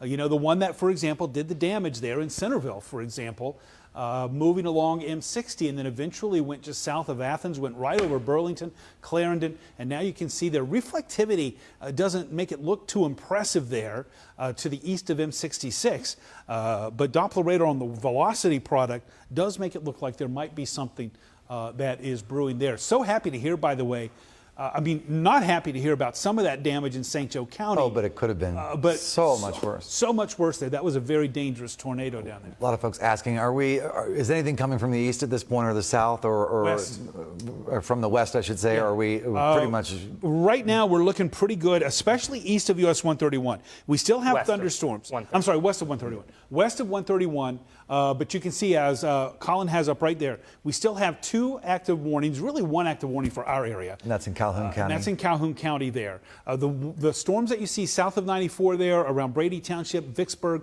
those are not severe at this time, but we're going to keep an eye out on what's going on in Calhoun County. West of US 131, we're not seeing anything developing. I'll take that as a good sign. Yeah. Keith, in Van Buren County, the Sister Lakes Fire Department is now reporting that they're on the scene of a huge commercial structure fire, which happens to be the Ramona Roller Rink. And I'm looking at the videos right now that people are posting, plumes of just black smoke, just hundreds of feet up into the air.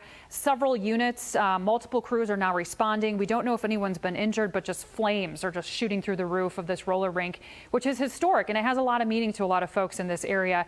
Again, this is Ramona Roller Rink and miniature golf in Dowagiac, which is completely on fire, and it looks to be completely destroyed. Much loved place for many, and great memories at that place. So it's really sad to see that. And again, of course, we care much more about injuries, so we're trying to find out if anyone has been hurt as a result of that fire or the damage in that area. It's kind of hard to, like I said, hard to believe. I'm looking right now at some of our live shots that are coming in, our live videos that are coming in from the FedEx warehouse or the distribution center. You know, we've told you about that. That so far has been quite an impressive scene of damage. And, you know, we had heard reports. I don't know if they had been confirmed that people were trapped in there. We had heard reports of that. But when you see the building, especially if you knew what it looked like this morning, for example, it's crazy to see it. Here it is. This is a live view of the FedEx distribution center. This building's only been open a year or two at most. Actually, almost exactly 2 years. Okay. And certainly was a job generator. 400 folks worked there, and we know this isn't the end of it.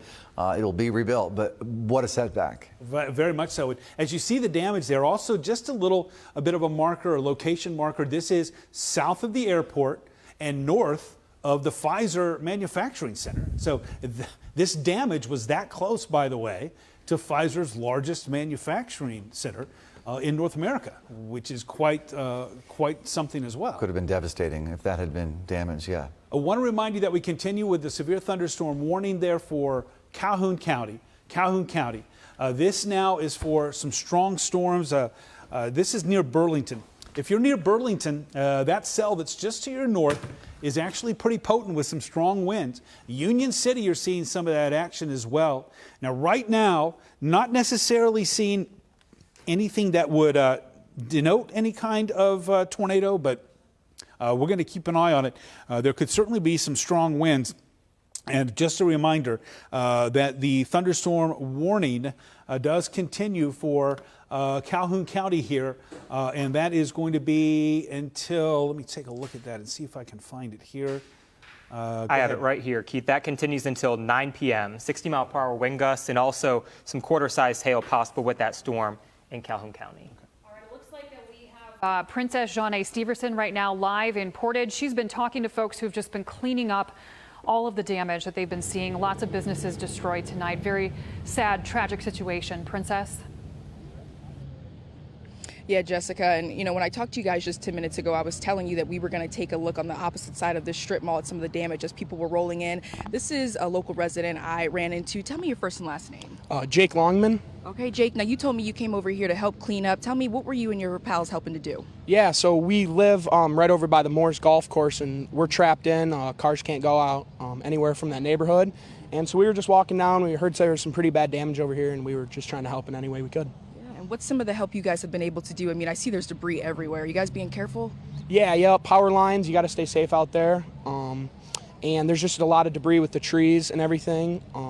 People are trapped in their neighborhood. Cars were trapped. We were just trying to clean those cars off and clean like neighborhood exits out so people can leave their house if they need to. And as we've been driving around, we've been seeing a lot of roads that have just been shut down and, like you said, down power lines. We haven't been able to quite make it over to where you live. Tell me where you live and what it's looking like over there. It's right off Dunross Drive. It's my friend's house, actually. We were just coming back from the gym, and we had to barricade there. And, yeah, those trees all over the golf course and the houses. Most of the houses are safe and everything, but the roads throughout the neighborhood are pretty dangerous. Power lines down and debris everywhere, sharp sticks. So, yeah, it's pretty bad over there. Can you tell me, what was it like having to barricade in the gym, like you said, and how long were you guys there? Yeah, we were there for about 30 minutes. They originally said, all right, come to the locker room. They let us out about 5 minutes later, and then about another 20 minutes, we all had to come back, and the lights started flickering off, and everyone was pretty nervous to see what was happening, because originally the line was headed right for, we were at Bronson Athletic Club. It was headed right for that, but we were happy it missed us. Very fortunate. So then we left there, and we just got texts from our friends and family just showing their houses and a few sticks through their windows when they were down in the basement, and yeah, it was crazy to see. I've never experienced anything like this. So I can tell, and when I was off to the side, talking to you and some of your friends actually had some pieces of debris in their hand from actual light poles and stuff. Tell me what happened with that. I can actually see it in their hand right now. Yeah, the stoplights. I never realized how big they were actually when they're so up close, but yeah, they're as we saw over at this Pizza Hut in this intersection at Center and Oakland, stoplight flew all the way over here. Luckily, it didn't hit anyone, but yeah, we just have it in our hand right now over there, and it was crazy to see just picking that stuff up. You never think to see that stuff on the ground, so it was kind of crazy. Yeah. I can see that, and I just want to say, how brave of you and your friends to come out and help these people along the strip mall to help clean up. Have you been able to talk to any of the owners or any other people nearby who are coming out to help? Yeah, we have. They just said how some of their cars, they're not working. They're going to have to be towed. And some owners have said, almost everyone I know's power's out, so they're setting up generators now, hopefully that the storm's all the way through. And we were talking to other homeowners, just trying to help them clean off their driveway so they can leave and help their parents out. We talked to a few people who needed to leave and get their parents out, so we were just helping them move sticks and big stuff that was trapping them in. So. And speaking of closures, you just recently told us that you're a senior at Portage. You said that you haven't heard anything from the school. Any word on what it might look like for you tomorrow morning, or if you're going? Yeah, so I actually won't be there anyway. I have a golf tournament all day for the school, so we'll see if that gets canceled, because if we can even drive out there. And yeah, the school, I know the power's out there. I've been hearing from friends, so yeah, we'll see. We haven't got any updates yet, but I'd be shocked if we had school, but I mean, that's just for the people higher up than me to make the decision, so. And look, I won't keep you too much longer because I know you're trying to help clean up this debris. Anything else you guys are doing today, or any help, or just you guys being here, seeing exactly what this damage looks like, anything that you'd like to relate to the public as they're trying to come through this area? Yeah, definitely stay safe. The power lines blend in with the sticks and the debris, so stay safe out there when you're walking. Watch your head. There's so much. There's still stuff falling off trees and everything, and there's still power lines hanging over, and me being pretty tall, I've had to duck a few times to avoid all the power lines out there. So just be safe with power lines and glass. There's been a few shattered windows and glass out there, so just watch every step you take out there if you decide to help. So, yeah. We appreciate it so much, and thank you for helping to clean up this. Yeah. Thank you. For sure.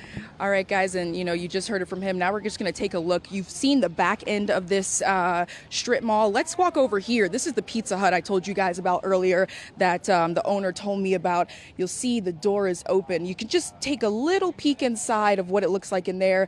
Again, completely demolished on the inside. The angle I'm looking at, I can see the pizza boxes, but of course they're covered in debris, and the wall insulation just completely damaged in there. And of course, along the way, there's Jude's Barbershop. We've got Allstate, and oddly enough, according to the strip mall owner, the Allstate people are the only ones who are here. So maybe we can try knocking on their door pretty soon and see what kind of damage we're looking at and what the next steps are. But again, we're going to stick it out here and try to talk to some more residents and just see from their perspective what this area has looked like now that people are really getting to take a look back at the damage here after the tornado. Reporting live in Portage, I'm Princess Janae Steverson, News Channel 3. And a quick note, Portage Public Schools has canceled all classes district-wide for tomorrow as the damage there is extensive. Another thing to pass along, I did just get a call from the Van Buren County Sheriff. Dan Abbott reports no serious injuries in that county. We're also hearing from Portage Public Safety, going back to the FedEx Ground Distribution Center, which has partially collapsed. Many people were inside when that happened. We were waiting to hear if there were any injuries or fatalities. We just heard no fatalities reported. However, one person is still unaccounted for. We'll keep you updated with that. We now have crews live all over our viewing area. We're going to go straight to Carter Landis. He is live in Kalamazoo at the Pavilion Estates Mobile Home Park with what he's seeing there. Carter? Yeah, Andy, Jessica, we are right outside of the Pavilion Estates, actually. They told us that we were not allowed in, so we are just a little bit outside of it right now at this gas station. And as you can see behind us, and you can hear, there's still first responders coming up on scene. I'll have my cameraman, he'll show you around a little bit. You can see several cars. We spoke to one person who is a resident of the Pavilion who told them that they were having first responders come and tell them to get out of the area, evacuated them from the area, because what she told us was that the place that she lives is gas, and for them to be turned over, there was a higher risk there. So they had people evacuate. They're down here. If you want to come this way with me, I'll show you right over here. You can see emergency scene ahead signs. You can see a couple of first responders there. You see the Richland Township Fire. All right, we lost. This way, if you want to look back this way over here.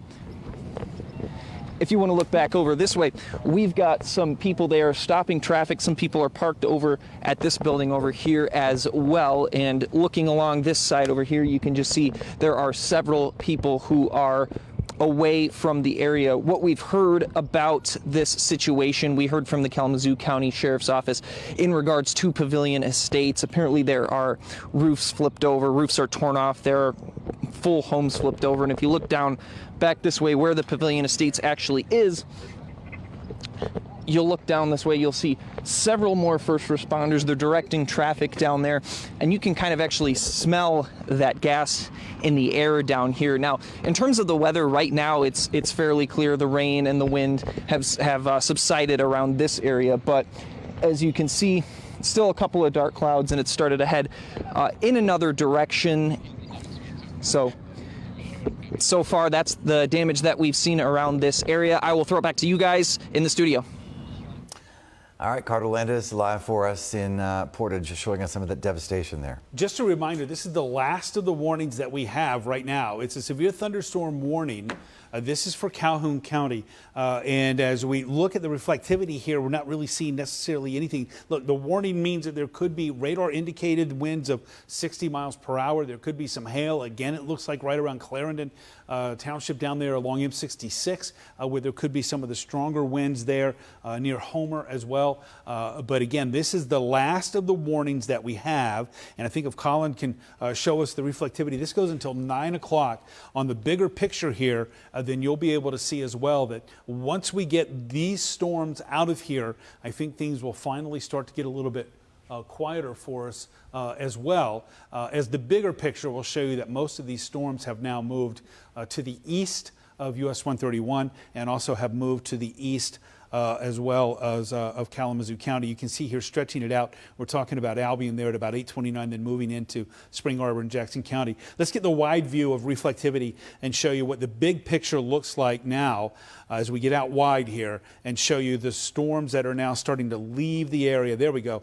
And you can see now we're starting to see an end of this. You can sort of see the west edge of that boundary now starting to move over into eastern Kalamazoo County, into the Coldwater area, and also into Battle Creek. But once, I really think anyway, Colin, I don't know what you think, but I think once we get rid of this warning here at 9 o'clock, that we'll finally be out of the woods. I haven't really checked in. Let me check in as well on the tornado watch to see if it still is in effect, to see if we still have that.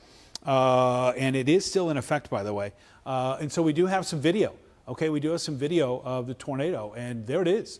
As we can see here, I'm not sure where this is from or who this is from, but we're going to be able to get that information.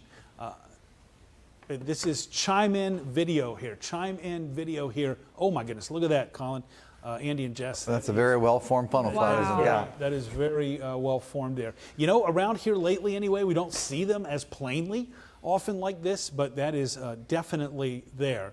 So that is also seen there just south of Galesburg, a picture from just south of Galesburg as well, just seeing that as well from Colin. So again, evidence, you know, as if we didn't have enough evidence on the ground, there's the visual evidence as well of those tornadoes as they were moving across the area. I do want to remind you, we still have the tornado watch until 9 o'clock. It covers everybody. I do note that Berrien County has now been taken out of the watch area, and that is supposed to expire at 9 o'clock. So I wouldn't be surprised if it lasts until 9 o'clock. Oh, it goes until 11. It goes until 11, so that's been For the updated. eastern For counties. the eastern counties, Yeah. you're right. I forgot Yeah. this was a two-parter. So for our eastern counties, it goes until 11.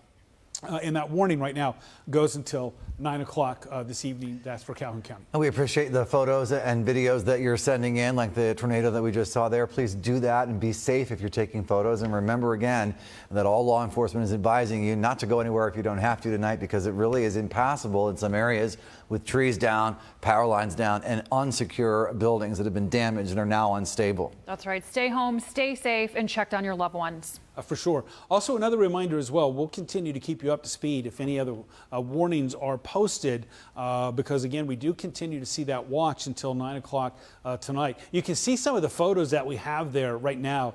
Don't forget, our Chime In page has photos, has videos. I do want to remind you as well to make sure to give us a location whenever you put those in, because a time and a location, those are key. Those are key pieces of information. You can see there a tree down on a car. I mean, it's just been crazy what's been happening here in West Michigan. I guess now over about the last 3.5 hours or so, I think right before 5 o'clock or so was right whenever things started popping for us. And it does look like, again, we've been the focus of the tornado activity today in the country. You've been the chief meteorologist here for a long time, Keith. Have you seen anything like this? I haven't on such a widespread. No, I haven't. You know, I remember Schoolcraft. I remember some seeing back in around 2010, 2011. I know Battle Creek got hit really hard around 2011.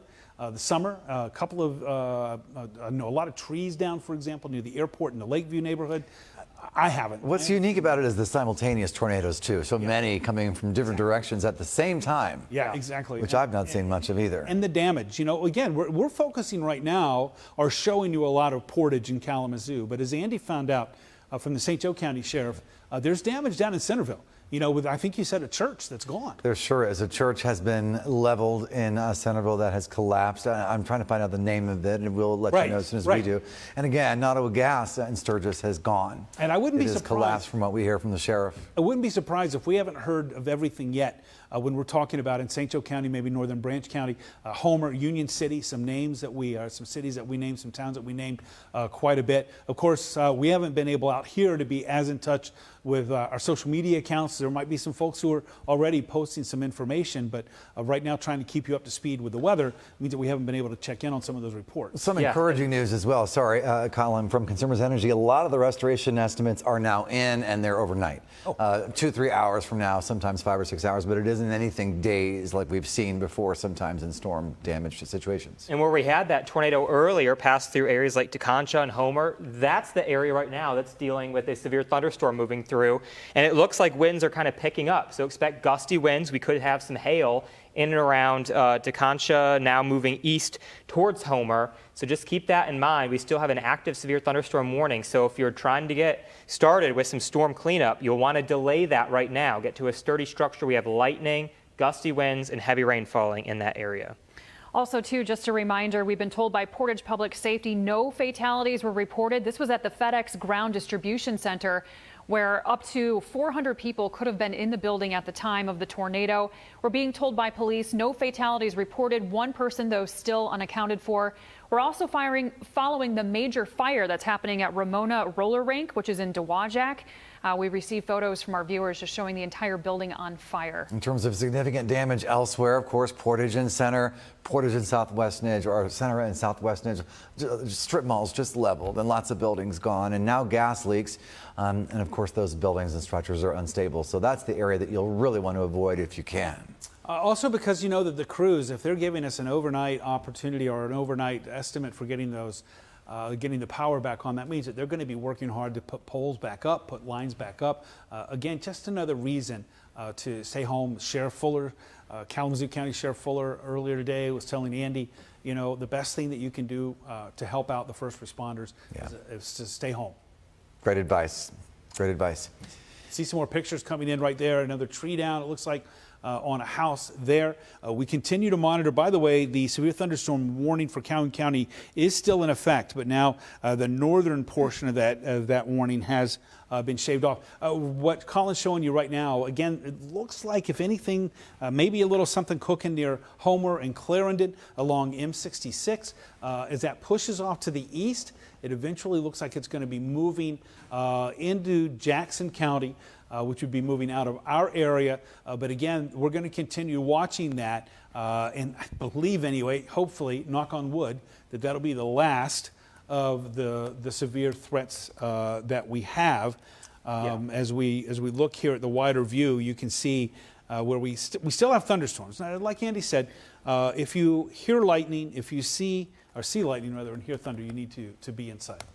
I do want to mention too that as people start to clean up their property, insurance adjusters will tell you, don't move anything until we come and take a look at what's been damaged. And so, you want to go in there, you want to start pulling stuff around, moving trees, cutting down trees. Don't move anything. If you must, take pictures before certain things happen, but that way too you're protected and that your insurance company has all the information they need. Just a reminder too, the National Weather Service no doubt is going to be out in full force tomorrow with their storm survey teams. They're going to be looking for things. If you watched our severe weather special, by the way, Jeff Porter did something with their warnings person in Grand Rapids, talking specifically about what they look for, and it's very interesting. There are telltale signs of a tornado and also the strength of the tornado. I know a lot of folks are looking at that video from the FedEx distribution center, or looking at a store that might have been leveled, or trees that might have been snapped off, and sort of coming up with your own idea of what the damage is or the strength of that tornado was. But the National Weather Service will be out in full force all around those parts that have seen damage tomorrow. They'll be looking for debris field indications of rotation, because of course straight line winds can be just as damaging. But we know now a confirmed tornado or 2 or 3 in our viewing area, maybe 4. Yeah. Another reminder too, police will tell you that at times of mass events such as this tonight, when there's been a lot of damage, scammers will try to take advantage of you, coming door to door asking, do you need your roof repaired? Do you need your lawn repaired, your home repaired? Just make sure that you hire companies that are legit. Make sure you go onto BBB's website and make sure that you're hiring a company that will do exactly what they say they will, and to be wary of folks who are going door to door. Great advice. That's really good advice and a good reminder for all of us. I think this picture that we're showing you right now sums up a lot of the damage. This shot here from Chime In, Lindsay Coriel. Yeah, the FedEx distribution center, FedEx ground. Inside the building. It's awful. You can see, and you can imagine if folks were in there actually working, and you can see the water cascading off of the roof on the right side of the screen. The intensity of the storm that must have created that damage. We know that hundreds work there, and we've recently learned that there is one person who was supposed to be there who remains unaccounted for. So we're still trying to figure out who that is and ask police what the situation is with that. And the good news is so many areas pounded, not by one storm, but by multiple storms. The good news now, and it's showing us that there's confidence that these storms are continuing to move off to the east. The tornado watch has been dropped for everyone except for Eaton, Calhoun, Branch, St. Joseph, and Cass County. I suspect they dropped that tornado watch for Cass and St. Joseph County here very soon. So just dealing with those storms moving through Calhoun County right now, also into Branch County, those quickly moving off to the east. Just hearing from the mayor of Portage, they're asking for people to stay off the roads. The Zhang Senior Center, now an emergency shelter for those who have nowhere to stay tonight. If their homes are damaged, the roof is gone. There's so many reasons why your home could be unlivable now. But the Zhang Senior Center there in Portage is now an emergency shelter. And again, many roads impassable because of downed trees, downed wires, and gas leaks. And we're going to hear more from Portage within the hour. We're also seeing issues with flooding and debris all over the roads. Another reminder, down power lines are everywhere. We've been showing you the Consumers Energy outage map throughout the evening. The good news is that most people will have their power be restored by morning. But still, that's going to pose a lot of risks and issues for people, especially the most vulnerable adults out there. So check on your loved ones, your elderly neighbor, make sure everyone is accounted for and that they're okay. We also have Nate Brown, who is live at the FedEx facility. He's got new information for us out there. Nate? We're back here at the FedEx ground facility on Portage Road, South Portage Road. As well as you can see behind us, this damage really taking a toll on this building. Siding and walls being torn off behind us here, and well, pretty scary sight, I'm sure, for everyone inside. No one, unfortunately, from FedEx willing to talk on the matter. They did direct us to their FedEx Media Relations group. We unfortunately have not heard any clarification back from them, but what we have heard from, who we have heard from, is the Portage Public Safety Chief, Nick Armold, and he informed us that everyone in this facility, everyone except for one employee, has been accounted for, and there are no confirmed fatalities at this time. Once again, one employee still unaccounted for, but no confirmed fatalities at this time. That, of course, coming from Portage Public Safety Chief Nick Armold here in regards to the FedEx ground facility, taking a hit today from some major storm damage. Now, we do not have official confirmation on whether this was caused by a tornado or tropical storm of some kind. Looking to get you final confirmation on that as we speak. But as of now, one employee still unaccounted for. We'll look to keep you updated as we find out more information. Reporting from Portage Road in Kalamazoo, Nate Brown, News Channel 3. And as we leave Nate there, we want to go back to our only active severe thunderstorm warning right now. And we do want to remind you that if you're in Teconcha right now, there are some strong winds moving through. And so that is going to be from Teconcha to Clarendon to Homer. That's going to be moving into Butler Township. That's in northeasternmost Branch County. It's north of you there in Quincy. But this is going to be moving pretty fast as it moves out of Calhoun County. In fact, you can see as we were just talking, that a portion of that warning has been trimmed. Notice that angle there follows right along the western edge of the thunderstorms that are moving out. And so good news there. And again, as Colin mentioned a little bit earlier as well, we're seeing some more good news, and that is that tornado watch is being shaved, showing you right there. It's being shaved now. Kalamazoo not in it anymore. Van Buren County not in it. And I do believe that it will be shaved from west to east as we continue to go through the next hour. The real story at this point is the extensive damage in the city of Portage. Portage schools are closed tomorrow, and our Princess Shawnee Steverson has been live for us on Center Avenue, which really is the epicenter of the tornado-related damage, to show us what else we're seeing after the storm rolled through and was so destructive. Princess Shawnee. Hello, Andy. We walked a few blocks down just from where we were at, from that local shopping market. You'll see behind me there's a barely big tree that's just been uprooted from the ground up. You'll see if you go up, you'll see that it's also hit this power line here, which towards the middle has actually just been snapped to half. And directly across the street here on Julie Drive, you'll see a home where there's tons of trees that are just blocking off that home's driveway. You'll see the garage has even been dented in. It looks like from this view it might be somewhere in the beginning of that home too. You'll see the yellow tape as well. We just had a lot of officials down here just blocking down this area because of all the down powered lines, and of course it's very hard to get through. And you'll see just straight ahead where our photographer Pat is showing you, you'll see some more down powered lines in that area. And this is the area where, if you were tuning in a little earlier, you saw a lot of first responders just heading down this area. They were coming here to where all these power lines are. You'll see if you just take a look to our right, all the traffic that's been backed up as a result of this. And then it's a little ways down, so we're going to try to get that in there for the next hit. But there's a house not too far, just right behind me, where a tree has also come down, blocking their driveway, and we've seen people just come in and try to clear that area for those residents. In the past 30 minutes, I also, just spoke to this people down there at that local supermarket, and they're just trying to clean up. You see, some more first responders coming down as well, because we know just down the street, maybe about 0.8 miles away, there is an apartment complex that we heard word from officials that is in some pretty bad shape. So hopefully we can get some images and some information on that for you as well. And I got that information from a local officer where I was at that supermarket, who just recently taped it off with yellow tape. So know if you're going down there, you can't, because it's unsafe. There's a lot of broken glass. There's a lot of debris everywhere. And again, just give us some time as we work with the traffic here to go take a look at some more of the damage here in Portage.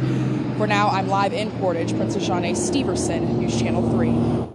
All right, Princess, thanks so much. As you can see right there, lots of damage in Portage, and we did receive word that Portage Public Schools is closed for tomorrow. All classes are canceled. We're still waiting to hear from other school districts, but right now only Portage Public Schools is canceled for tomorrow. And as you can see right there, it looks like the maps are starting to calm down, Colin, after hours of coverage.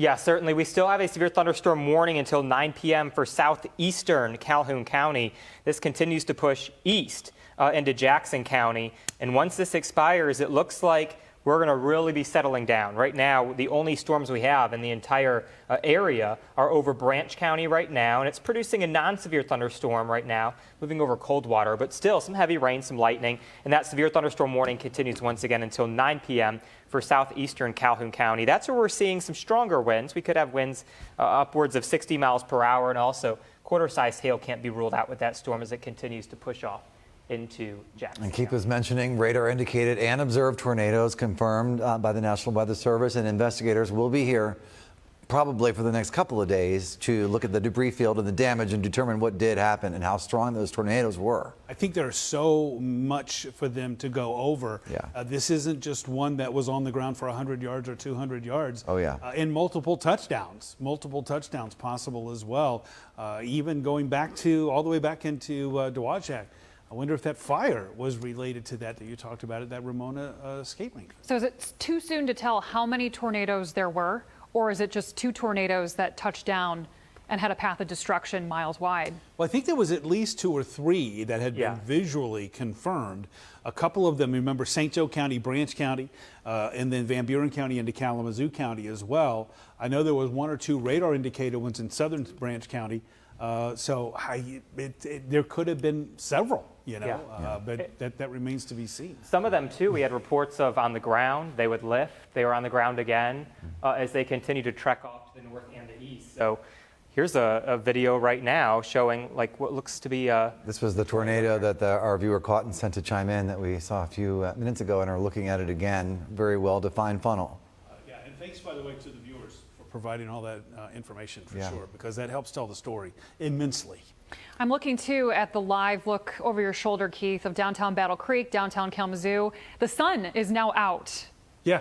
What a difference. What a difference. And I think that's, again, a sign of things that are improving. So, I don't want to give away the forecast that I'll have tonight at 10, 11 o'clock, but things are certainly getting better. And by way of summary, we did speak with the sheriffs of Van Buren and St. Joseph counties, both reporting no serious injuries that they're aware of. Kalamazoo may be a different story. The city of Kalamazoo says no major injuries. All eyes on Portage at this point to see the damage there and how many people have been hurt. So hopefully everybody's going to be coming out of this okay. I know that the work is going to just be beginning as far as cleanup goes. When we went to Autumn Pitcher, for example, when we went to Princess Jeanne there, you could hear chainsaws in the background. And you know that's going to be a sound that is going to be heard along with generators tonight and likely through the day tomorrow.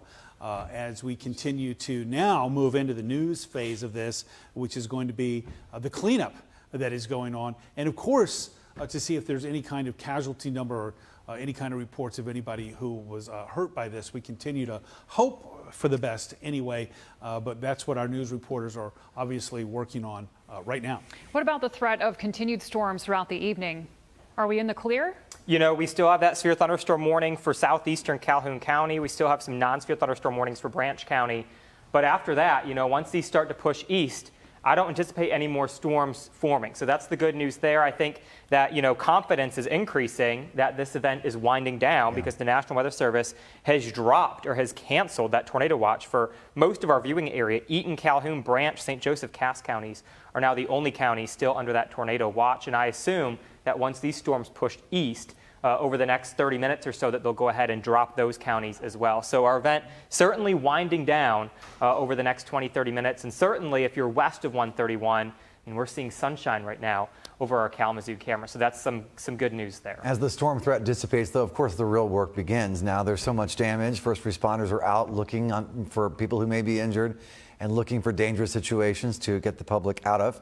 And of course, we'll be out there with them as well to figure out how many people are hurt and where those folks are. If your home is impacted, if you need a safe place to stay tonight, we're being told at the Zhang Senior Center located in Portage, which is near City Hall, is now available for people to seek shelter tonight. So Right the off Zane center, yeah. Community Center, yes. That's where our Princess Shawnee Stevenson is again, showing us some very significant damage in that area where the tornado just carved a jagged path right through that area, Princess.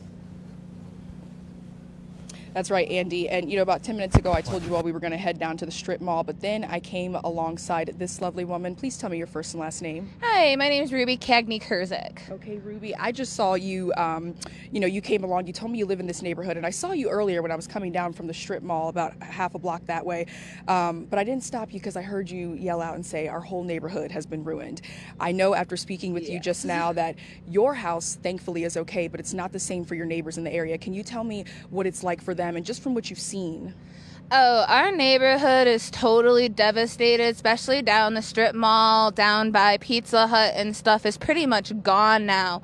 But my house, thank God, we were spared and stuff, but the house across my street from us, their garage is totally gone now.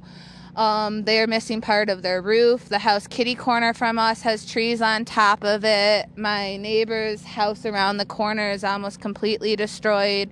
But our neighborhood, we're definitely going to take a while to recover. But thank God it looks like everybody is safe and accounted for.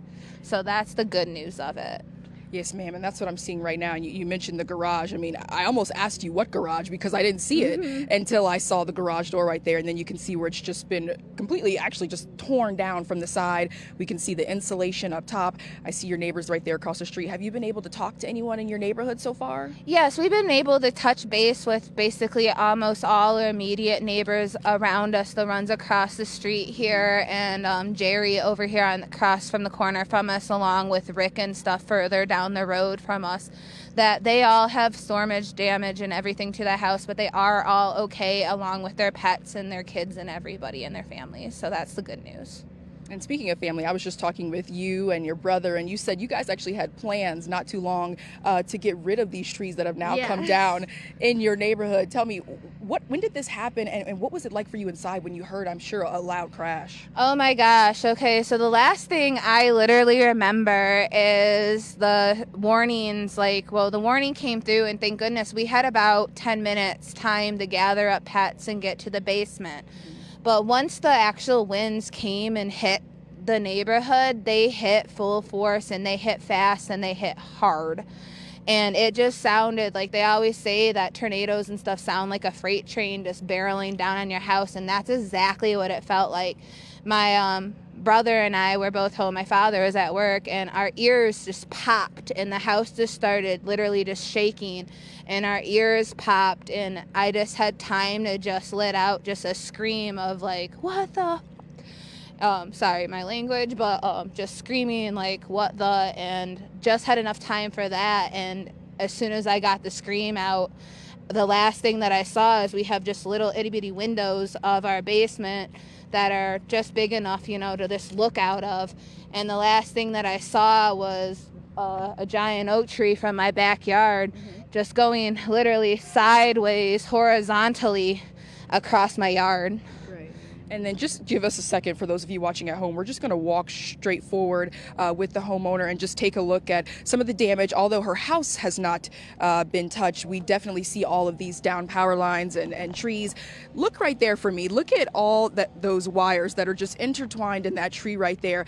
Let me ask you, with all these trees coming down and I see the wires intertwined between all these branches, what's power looking like for you guys? We do not have power, and actually we just had brand new fiber optic internet put in on Friday.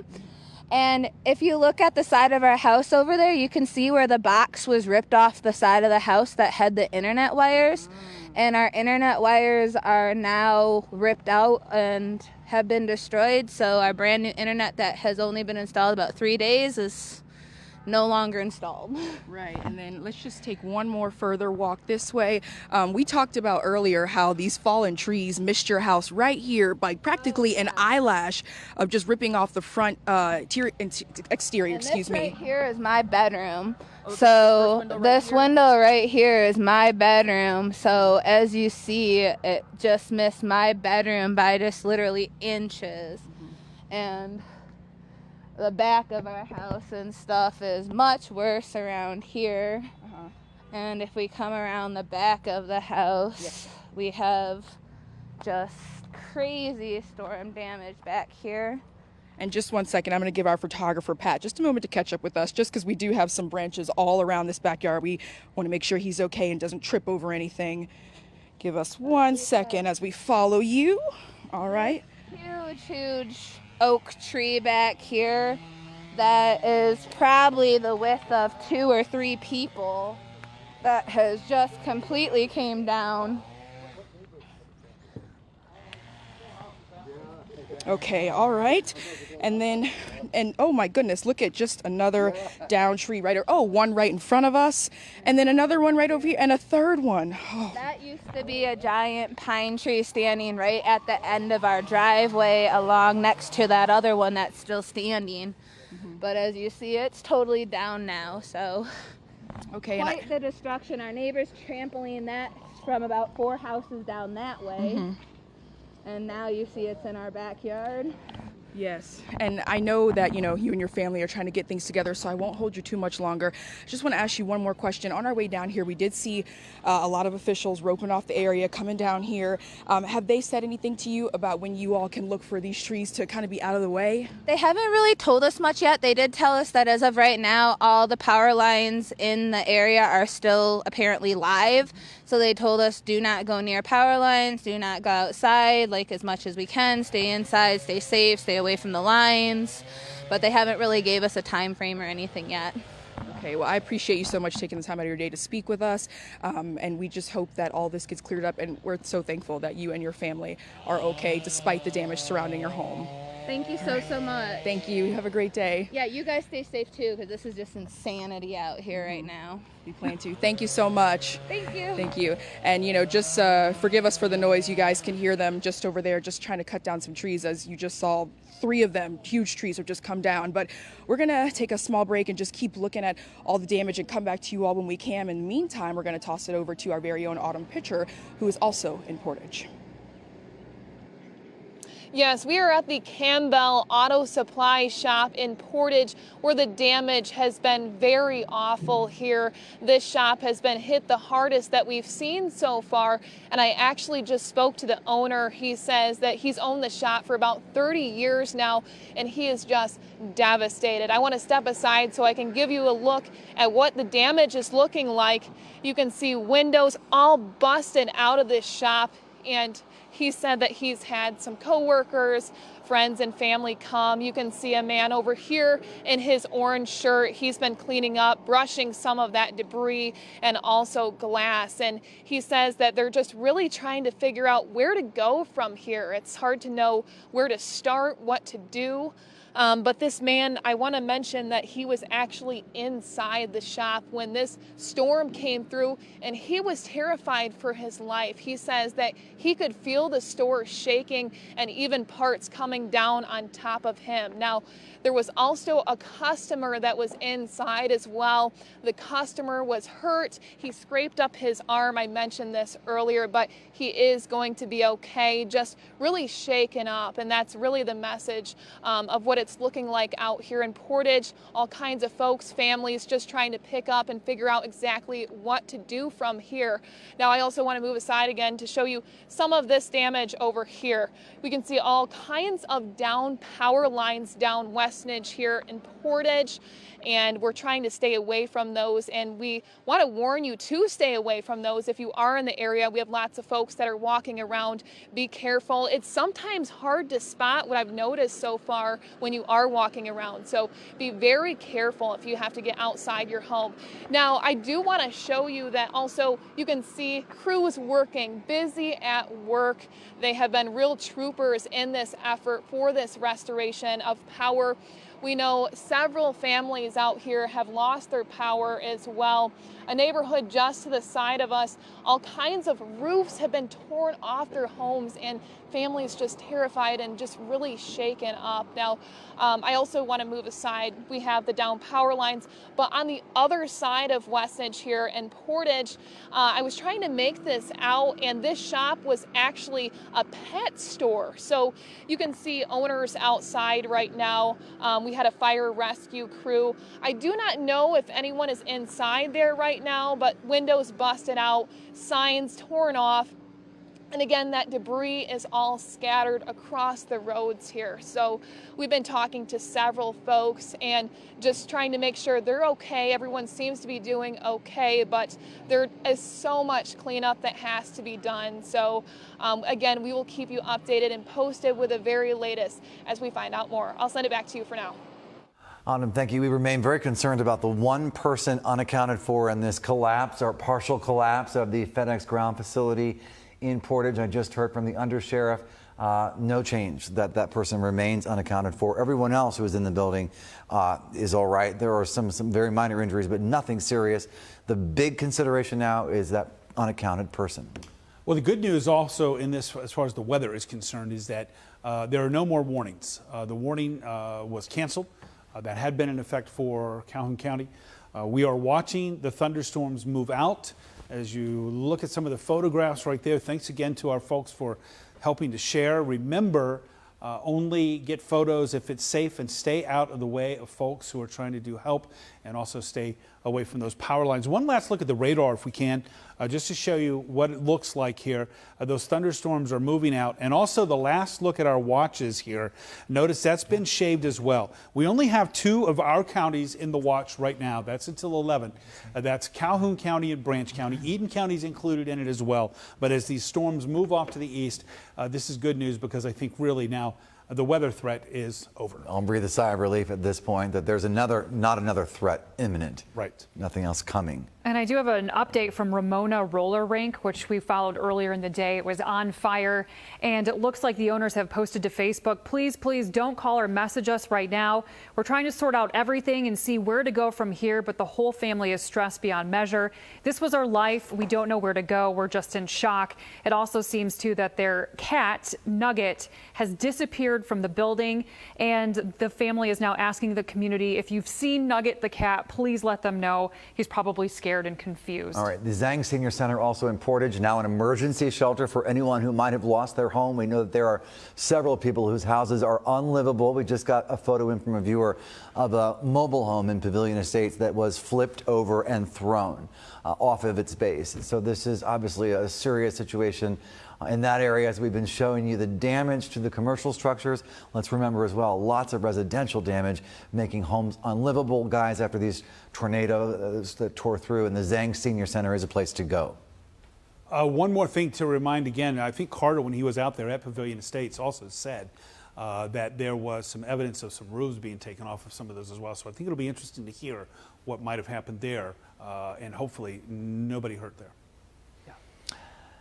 Well, I guess as we leave tonight, we'll be back on it at 10 and 11 with updates from our crews in the field. And of course, please send your photos that you can take safely to our chiming gallery on our app, and we'll also upload them to our social media platforms as well. And definitely our thoughts and prayers go out to everybody who's affected tonight. Stay safe, watch out for down power lines, and of course local law enforcement is telling people to stay home because the roadways are just not clear and not safe to drive. We'll have a weather update for you, by the way, at 10 on the ARC, and then also at 11. But I can tell you this, the action for tonight is thankfully over. Good job to you both. Very, very, very thorough coverage, of course, which we all